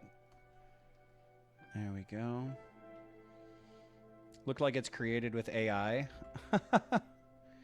I've been accused of that twice now, which is wild as shit, because it just looks messy. I think there's a lot of artists out here that just do messy work. And I think that's the cool thing about AI, is it's just really messy. I think it's hard with AI artwork now for people to believe that anything is still hand-painted. But it's not very difficult to hand-paint things. I mean, like I said, I've only been working on this now for an hour and 30 minutes, and it's here. It's physically here. Only thing I've seen from AI work, though, is like them fucking up people's faces and shit. It seems like it's so much easier just to paint something. Did I quit tattooing? No, absolutely not. I tattooed today. I still tattoo full-time as fuck. I'm just a fucking... I just work really long hours. Not like work, but you would do something for fucking 16 hours. I just choose to do artwork and tattoo as well, so it probably looks like I quit tattooing because I'm doing 2 full-time jobs pretty much, but no, I tattoo full-time and then I do this full-time. And I thoroughly, thoroughly, thoroughly enjoy it. I really do. But yeah, a bunch of people told me they thought I was, that I quit tattooing for that very reason, because they were like, well, I saw you're doing the game, so I figured you were done tattooing. But, no, I'm very, very much... I don't think I could ever quit tattooing, dude. I really don't. Because of the people, not because I give a fuck about tattooing. You know, tattooing can kiss my fucking nuts. Like, I don't necessarily care that much about the part of the art. I only care about being an artist. It's just like this. Digital painting can kiss my nuts. Like, I care about the connection to people. And as fucking weak as that may sound, like, genuinely, like, if it was me in complete silence, then I wouldn't want to tattoo. But the fact that there's another human being there is my favorite part of tattooing. Like, the connection to people, the conversations I get to have with people. Like, when I'm at work, I'm probably the only motherfucker that doesn't shut the fuck up. Like, I talk... Well, you guys see how I am in the stream. Like, I haven't shut the fuck up here either. Like, I like talking to people. I like learning about people. It's my jam, dude. Like, I think that...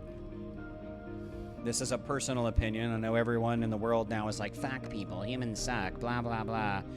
I love people. I am very romantic with the idea of human beings. I think we're absolutely fucking brilliant. And if you give people an opportunity to speak, they're incredible. Like, people are just fucking insane. The stuff we think of and the stuff we dream about. You're one of my inspirations about being a tattooer. That's fucking wild to hear. Thank you.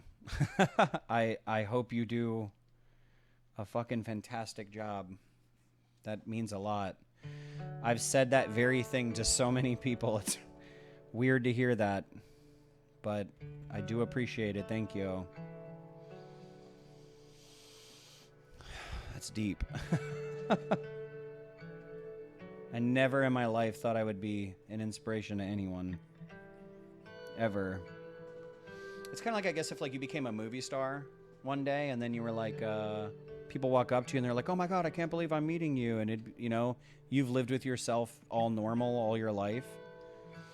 And then people say stuff like that. And then it's like, oh, fuck, I can't believe that, you know? Very, very appreciated. Thank you. Get some light in here. There we go. Look at that. Look at that. Let's get this here. They're funny as fuck too. Never imagine many people are as hilarious as they are when you tattoo them. They have this honest punctuation that just gets to me. Dude, people get fucking wild when you tattoo them. And I love that, man. Like, I know there's like all these TikToks or fucking like social media posts of people making fun of their clients. And I would never, dude, like ever make fun of my clients. But I do have to say that like the wildest shit I've ever heard in my life has come out of like clients where when you're tattooing them, if I was to take a guess, at why that is. I think it's because you're very vulnerable when you're tattooing. It's been 1 year. If you follow me, you can see my progress. Love you, bro. I'll check it out. I definitely will. Send me a DM and I'll check it out when I'm done tattooing. Or, I'm not tattooing right now. What the fuck? When I'm done painting. Let's get some light shining off of this. Right here. Same thing. I like to get some light wherever I feel like the highest point of light is hitting. There we go. Let's get my smudge brush out. We're gonna smudge some of this garbage. All right, I'm gonna merge all these layers together. Fucking Jesus Christ. Let me take some coffee drinks. I'm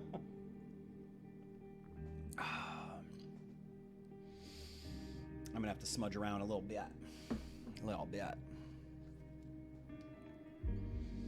I think that background shape, I kind of want to distort that a little bit more. So let's get it. I think it's pointing to level. These are called tangents. It's pointing to level.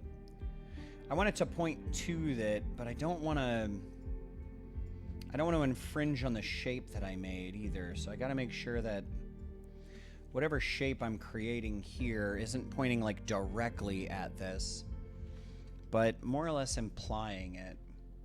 Smudge. Dude, I fucking love smudge brushes so much. They're one of the fucking most unique brushes ever. They're so good. Let's kick this shape up a little bit. I just want to make sure like whatever's here is pointing to the bottle, but I don't want to take away from the bottle in the process of doing that either. Like, I kind of like the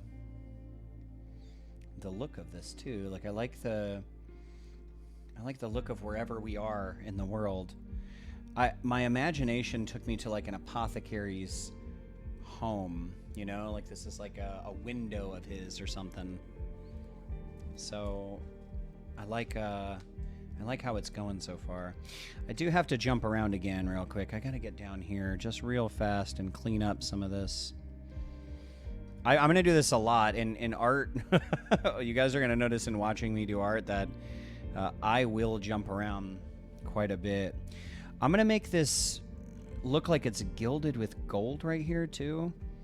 So if you ever see like those books, I'd imagine like this book would be passed down from generation to generation. And so right here, this color here, I do want to try to make sure I'm getting like a gold gilded, like wherever light would be hitting it the most. Right here would get like some of that gold flake kind of looking shit.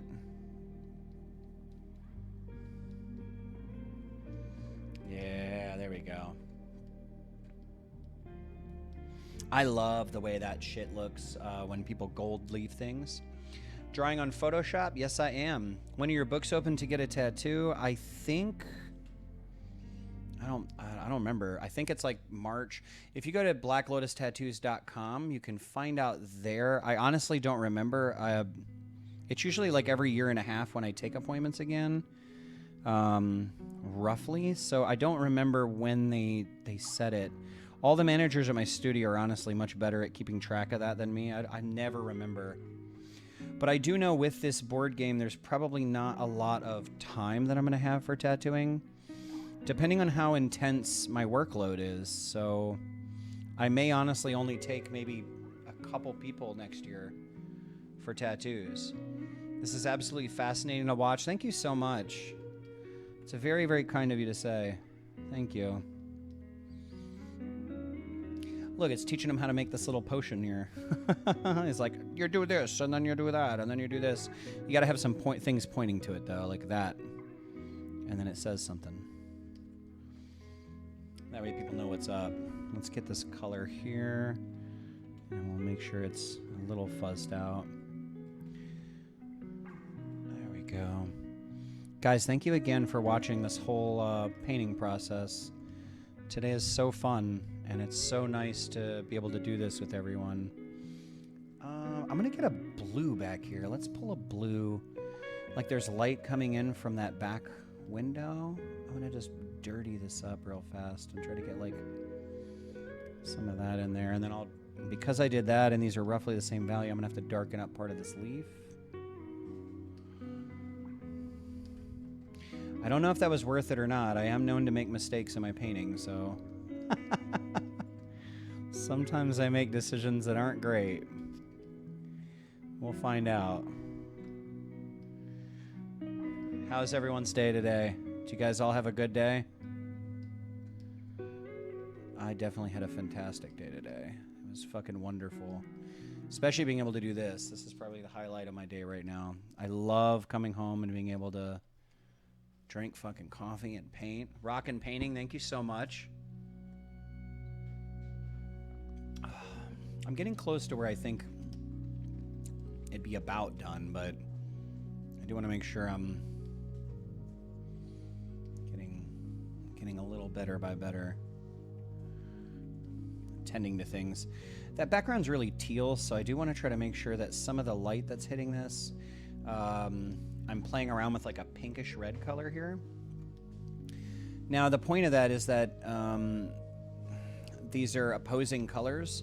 I can try to force this to stand off of that background a little bit by just adding that pink. Same thing over here. Like I'll grab some of this pinkish color and just put a variety of tones in the background to help this stand off. You okay, baby? You're getting sore? Well, you've been cooking your ass off, dude. For everyone who's just joined in the chat, Missy is every year she spends about $600-700 on baking fucking goods, and she bakes every single person in the shop cookies because she is a fucking wonderful person, and it's very tiring. When people don't thank her for the cookies, I get real upset. It's like, you go over there and you fucking say thank you to her, because she makes wonderful things. Greetings from Puerto Rico, my friend. Greetings. Thank you so much for watching all the way from Puerto Rico. That's where Juju's from. Juju's from Puerto Rico. And Peru. And Bolivia. Time frame by giving yourself to have it all done by. Are you talking about the game? To have the game done by? God damn, dude. I would love to say 2 years. That would be my ideal time frame, would be 2 years. I think 2 years is a great time. But I really don't know. I'm nerve-wracked about it. You know, like... this is all so new to me, so I'm bound to make a bunch of mistakes, you know, along the way. And I'm working with a really good crew right now. Like, now that it's not just me, I'm hopefully getting a much better understanding of like what is to happen next. But I just don't know, man. I'm still very confused about how the whole process works with making a game. You know, so I'm taking classes right now, and I'm working with some board game developers. One of them works for Fantasia Games, and he's like, dude, I've been through this before. I can help you along the way. Like, Missy's over here hyping me up. She said, you're doing an amazing job. I'm not trying to undersell myself. I'm realistic. She doesn't listen. She's not, I listen. Yeah, I definitely am not trying to undersell myself on it. I just, you know, I'm stepping into a world that I don't necessarily understand. And it's a fun process, man, but it is very scary. Like, you gotta understand, like, I don't know anything about the world I'm jumping into. Like, I know I've played board games. I know I enjoy playing board games. But I don't know much about the process of building board games from scratch, and you know, like, you got to think, like, I don't know anything about hitting up a factory and saying, hey, I need this many board games. I hired a voice actor. I don't know anything about hiring a voice actor. Like, that's so wild to me to even say out loud, I hired a voice actor. It's like, who does that? Who hires a voice? Like, I never in a million years thought I would have hired a fucking voice actor. So I'm still so fresh. I don't want to say 2 years and then all of a sudden 2 years not be it. You know, like I never want to give anybody like an exact time frame, because I feel like if I do, and then I can't make it, I never want to let anyone down. But the correct answer for sure is I don't know where I'm going to be moment to moment. You got to think of this too, man. Like, I just decided to make a board game a month and a week ago, 5 weeks ago. I have 130 of these paintings. I have a voice actor. I'm working with 2 developers. It's been literally no time flat. I have a website. I have all this stuff set up already. It's so nuts, man. Like, I went really fucking hard. How many people do I have working on the project with me? So right now I have 2 voice actors. I have, well, technically 3. I have a buddy that I used to game with who is a very good, he just started voice acting. He's fantastic. I have 2 developers that used to work for a big board game company. They're both in Greece. And then I've got the guy from Fantasia Games. His name's Antonio Zaxos. He works for a big board game company, and he is taking on the project with me as well. So he's doing most of like the mechanic training. So it's basically it's me mostly. I'm doing the art and the story, and everything that's in the game is me. And then I'm hiring people to help me put it together. So I say, like, you know, hey, I want to have a soldier character, but I don't know mathematically, does this soldier character work? And so then they go, okay, well, here's the numbers and here's how it'll work. 2 years, definitely very soon. I agree with you. He said that it can be done. So the biggest thing is, like, he was telling me that the most of the money that comes from building a game comes from the art. And he said, I'm telling you right now, he said half of the money that goes into making a board game are the artists. I think he spent like $50,000 on the artist for one of his games. I'm pretty sure. And I don't even know if I should be saying that out loud or not, but I did, so fuck it. And I'm like, dude, like, I'll do all of the art. It doesn't take me terribly long to paint, you know, like, especially if I'm in like a Zen state. This probably takes me a little longer than normal because I'm talking and I'm checking out the chat and stuff like that. But I would say on average, it doesn't take me very long to paint. And so I can do all of the artwork by my motherfucking self and be ecstatic about it. Like, I'll be perfectly happy doing all of it by myself. So I don't know. What kind of board game are you making? Have you guys ever, surprised you haven't started a Kickstarter to help fund the project? So you can't do a Kickstarter until, I'll answer both those questions. Let me do it in order. What kind of board game am I making? I'm doing a, it's like Gloomhaven. If anyone's played Gloomhaven, it's a dungeon crawler.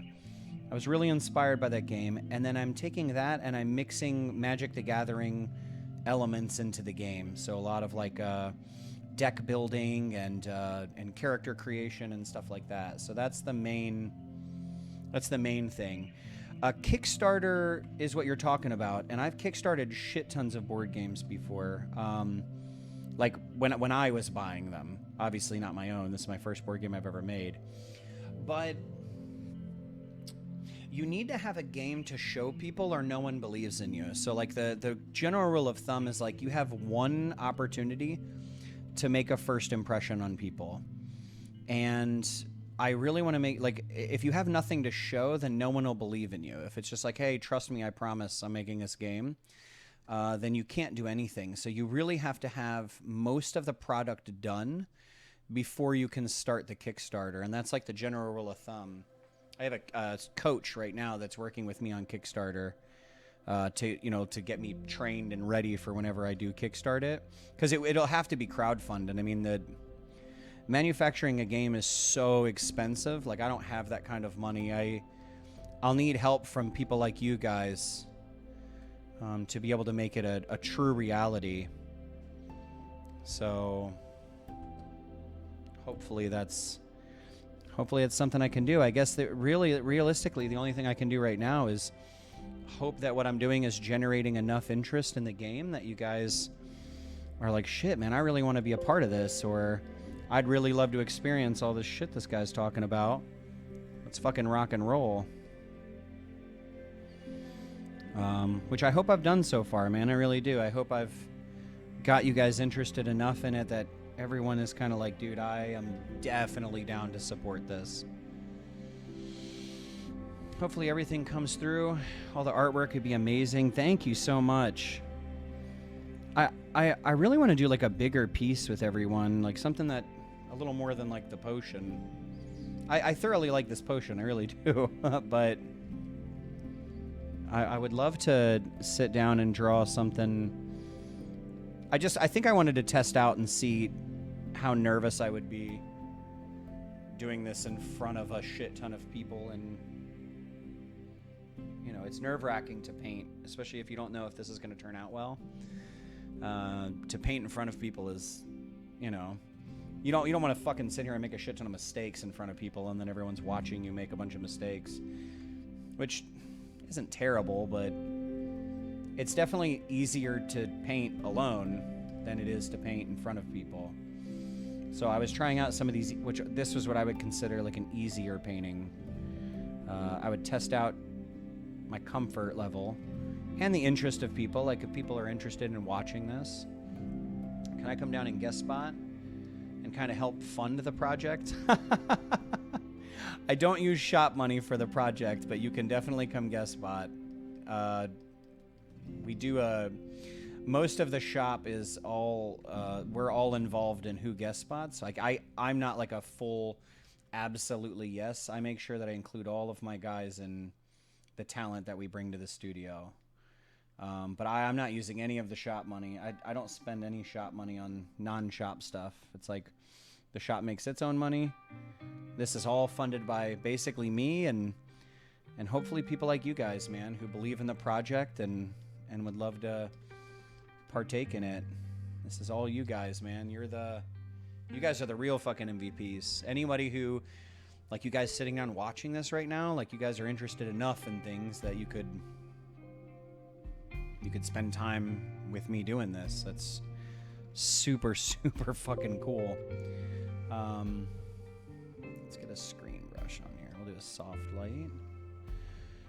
And then anybody who would love to represent and put effort and time and money into the game is like, or you know, by buying it is a fucking hero. You guys are heroes for real. I can't say that enough. Juju, are you if you're still in chat, this is the shit I was talking about the other day. About making light refract and look like it's bouncing off of things. This would be a perfect opportunity for him here. I'm trying to teach him about the way light moves through objects when it hits things and boosting saturation. Whenever light is pushing off of something to make it look like it's warm. See how this looks like there's warm light emanating off of this? It's a hard thing to try to teach someone. It's a hard thing to explain. I actually gotta desaturate that just a bit though too, because it is very, very orange. Make sure there's less of that. There we go.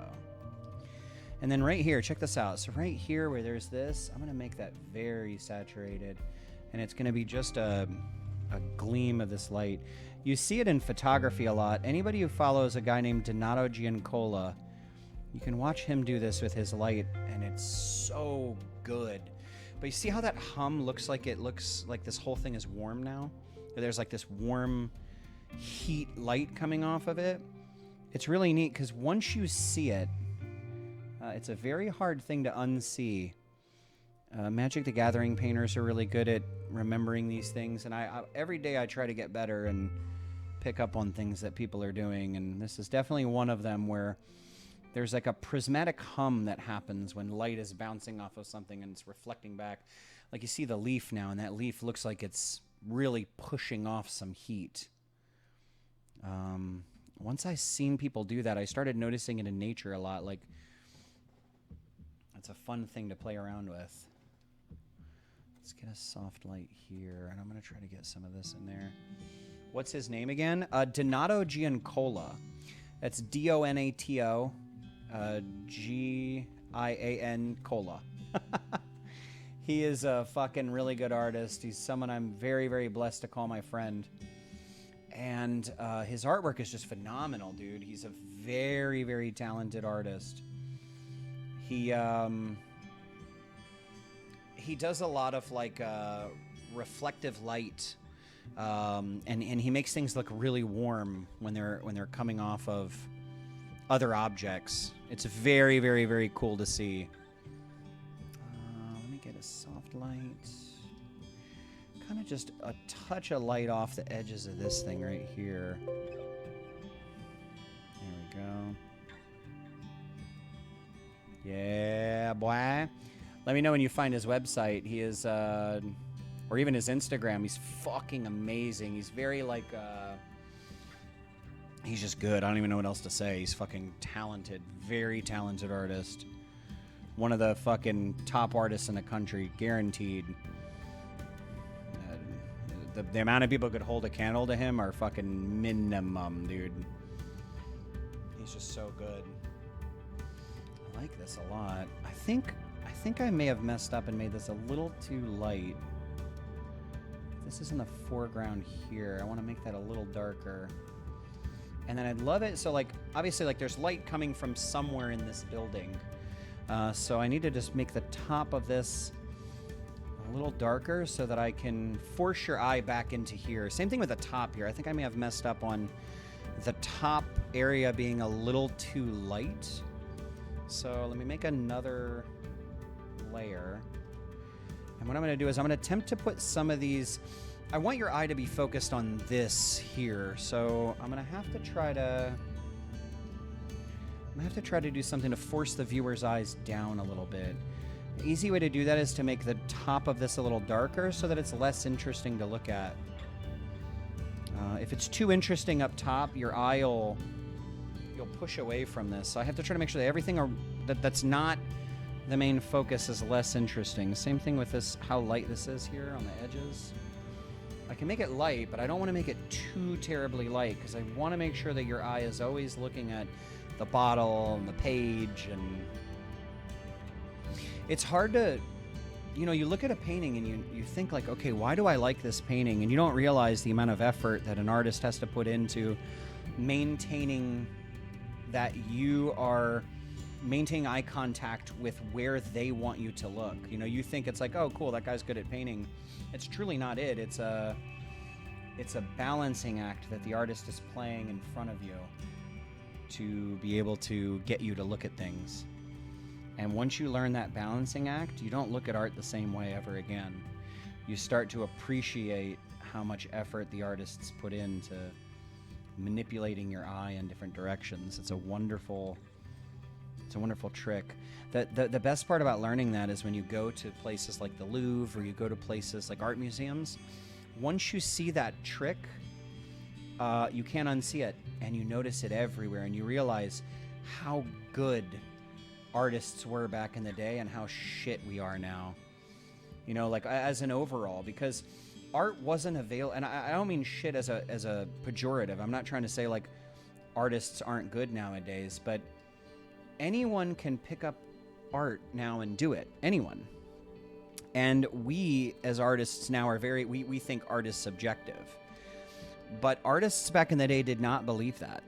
Artists back in the day believed that art was not only not subjective, but it was very, you had to be trained.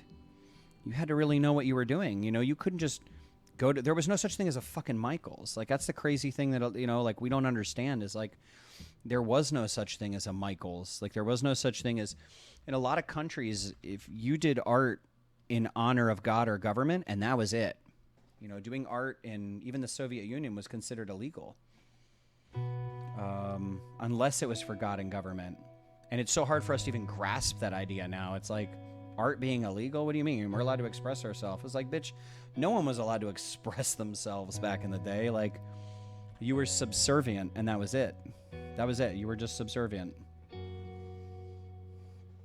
want to make sure this page look like it's rolling, so I got to put a little bit more of a shadow in here. I'm pretty happy with this so far. I don't necessarily know if I'm happy with the book page yet, and I think what I'll do is I'm going to cut out a little bit of this book page. First thing I'm going to do, though, is I'm going to get some light off of this. I love your art on Ink Master. Thank you so much, man. I really don't even remember what I did on Ink Master, to be honest. I genuinely don't.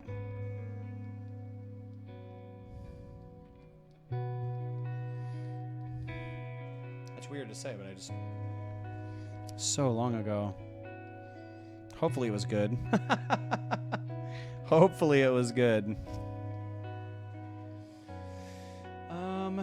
So the only thing I think I see that I want to fix is the bottle has a little bit... I need to make the top of it just a tad bit smaller.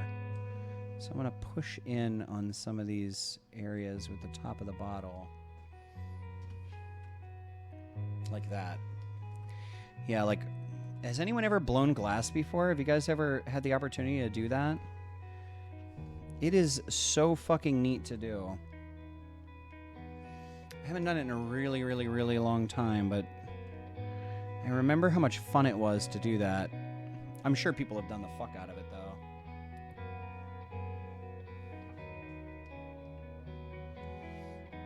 There we go.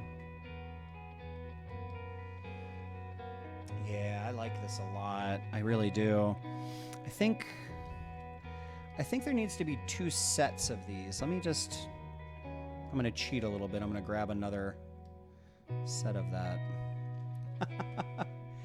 Fucking cheater. How cool is that, though? You can't even lie. That's pretty fucking cool that you can do that. Just pull another little set of that over.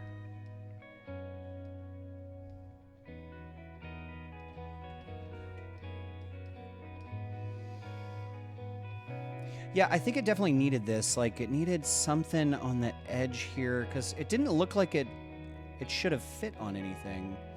And to be quite honest, I think there needs to be more of them. Like here. Yeah, let's do it. Let's do it, guys. Let's fucking go. Let's fucking go. Let's put more of these little, whatever the fuck they are, beads. You know, it reminds me of, like, ball chain necklaces back in the day. You guys probably don't remember that. I remember that. We all used to wear ball chain necklaces like a motherfucker. That was my jam. I had like 4 of them, dude.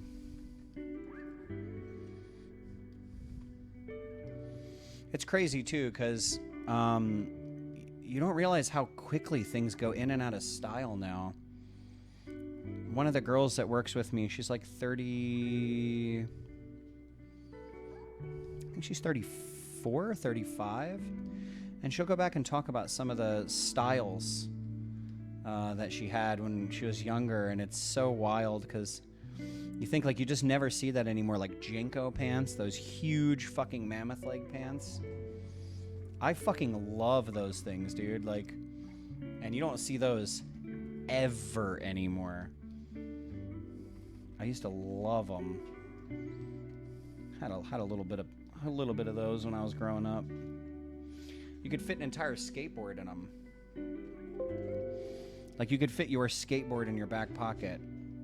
Anyone who thinks that's not cool is a terrorist. You're a full-on terrorist, and I don't trust you. And chain wallets? Fuck yeah, dude. Jinkos, chain wallets, fucking kickwares, airwalks. They were the jam, dude. We used to be so kick-ass. There was so much style back then. Everyone looks the same now. I feel like I'm saying, like, back in my day, but my day was the coolest, man. 90s? Oh, fucking rad. My favorite time of my life. Music was so unique. I loved it. It's funny, some of the guys I work with, they hate it so much. They hate 90s shit. One of the guys I work with hates Nirvana, and I like Nirvana was a fucking entirely too big of an inspiration in my life.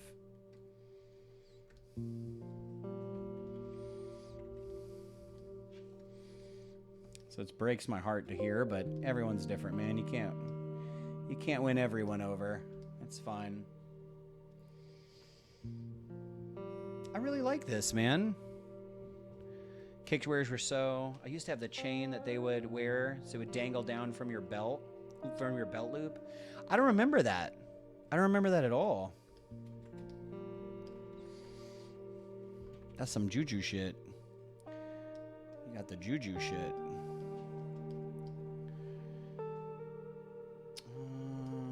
I think the thing I'm missing right now is a balance of all of this light that I have up here. I think I need to put a touch of whatever light is reflecting off of the top here just in these areas at the top of this. Because if this is going to be made of the same type of material that this is made of, it's definitely going to have some of that light off of it. Babe, I love you and your drawing looks wonderful. Guys, you don't understand how much I love this woman. Missy's been... I've felt really bad because you guys have no idea how much of a sacrifice making this game is. And how much time I've put into this. And then that time includes me not spending it with her. And she's one of the most supportive women ever, man. She's there for the dream. And I'm blessed to have a woman like that in my corner. I love her very, very, very much. She said she'll just make sure I'm good to go constantly and that I'm taken care of. It's scary when you have a dream that you don't know how it's going to turn out. You know, like this whole thing potentially could be a failure, and you know, I could lose a lot trying to make this happen, and it's scary going into this, man, with you know, with trying to make sure that you're optimistic about it, and it's very, very nerve-wracking, and you could spend all this time doing this and no one cares, and then it's like it's over. That's the risk you take being an artist. I try to tell Juju that all the time with tattooing. It's like it'd be a goddamn shame if you spent all this time learning how to tattoo and then no one gave a fuck. And that's really a risk that you take when you decide to do an artistic endeavor like this, like making this board game or anything like that. I'd rather fall and try than dream and think of what if. Dude, you and I are on the same page, the exact same page. I've had the beautiful, beautiful opportunity to have two really bad near-death experiences. I had cancer when I was younger. I'm sure everyone remembers on Ink Master, like, how frail and small I was on Ink Master, dude. Like, I think it was like 148 pounds at one point. Like, it was disgusting. And what's good, guys? How are ya? And the cancer just fucking was eating me alive. And that's one of the reasons I went on Ink Master. And I was like, I remember distinctly being like, I should have done way more with my life. I should have taken so many more opportunities. I kept saying there wasn't enough time. Oh, I wish I had time to do this. I wish I had time to do that. I was so different back then. I don't think I was different. I probably looked different. I looked like like I was dying from cancer, dude. I've never been a small guy, and cancer was the smallest I ever was. You looked a lot different from then and the show. Dude, yeah, exactly. When you met me at Muddy Waters, that's how I'm supposed to look. I'm stocky, I'm bigger. Ink Master was when I was dealing with cancer. Like, that's when I was dying. You know what I mean? I was or just getting over dying. I had just won the battle. And I remember thinking, like, dude, there was enough time. There was enough time. I just didn't make time. I wanted to play video games and fuck and drink and, you know, that was it. That was all I wanted to do is simple shit for whatever it was worth. And I came out of that going, you know what? I should have taken every opportunity that was available to me. Every single one. I should have taken all of them. I should have been better to the people around me. Not that I was bad to anybody, but I don't think I cared about how I made people feel as much as I do now. So almost dying was probably one of the best things that ever happened to me, because I learned how to be a better person. And I think that was a desperate... I desperately needed to become better. You know, and not better like I said, not better like I was a piece of shit, but just not making so many excuses with my time. You know, you have so much time here, and then that's it. And then you're done. And then what do you do? We always say that we never have time to do anything. But I'm telling you right now, man, when you're on your deathbed, and I had my family around me, and they were all like, my mom was crying, and it was fucking shitty, dude. And it was like, dude, there's enough time. You know, there's enough time. We say that there's not enough time. When that time is almost up, you realize, shit, man, is this what I'm ending with? Like, that's it? Like, this is all I did with my life. I had one opportunity to have a life, and this is what I did. I sat around and did nothing and made excuses for myself. And they say there's like this old proverb too, and I think it's beautiful. True hell.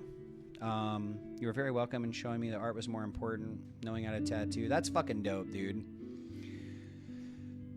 It's good to know, at least. You probably met me on my good days. I was never a bad person. I was never shitty. Don't get me wrong. I was never like a cocksucker to people, but I was less than I should have been, I think is where I'm at with it. There's an old proverb, though, that says what true hell is when the person that you could have been meets the person, or the person that you are meets the person that you could have been. That is fucking some deep shit. You think about every time you look in the mirror and you hate yourself, or you look at your whole life and you hate yourself, and then you think, like, behind all of that is a person. If you would just put effort in yourself, that would be the person that you could be. If you just showed yourself, like, this is what I'm made of. What's up, baby? Mm-hmm.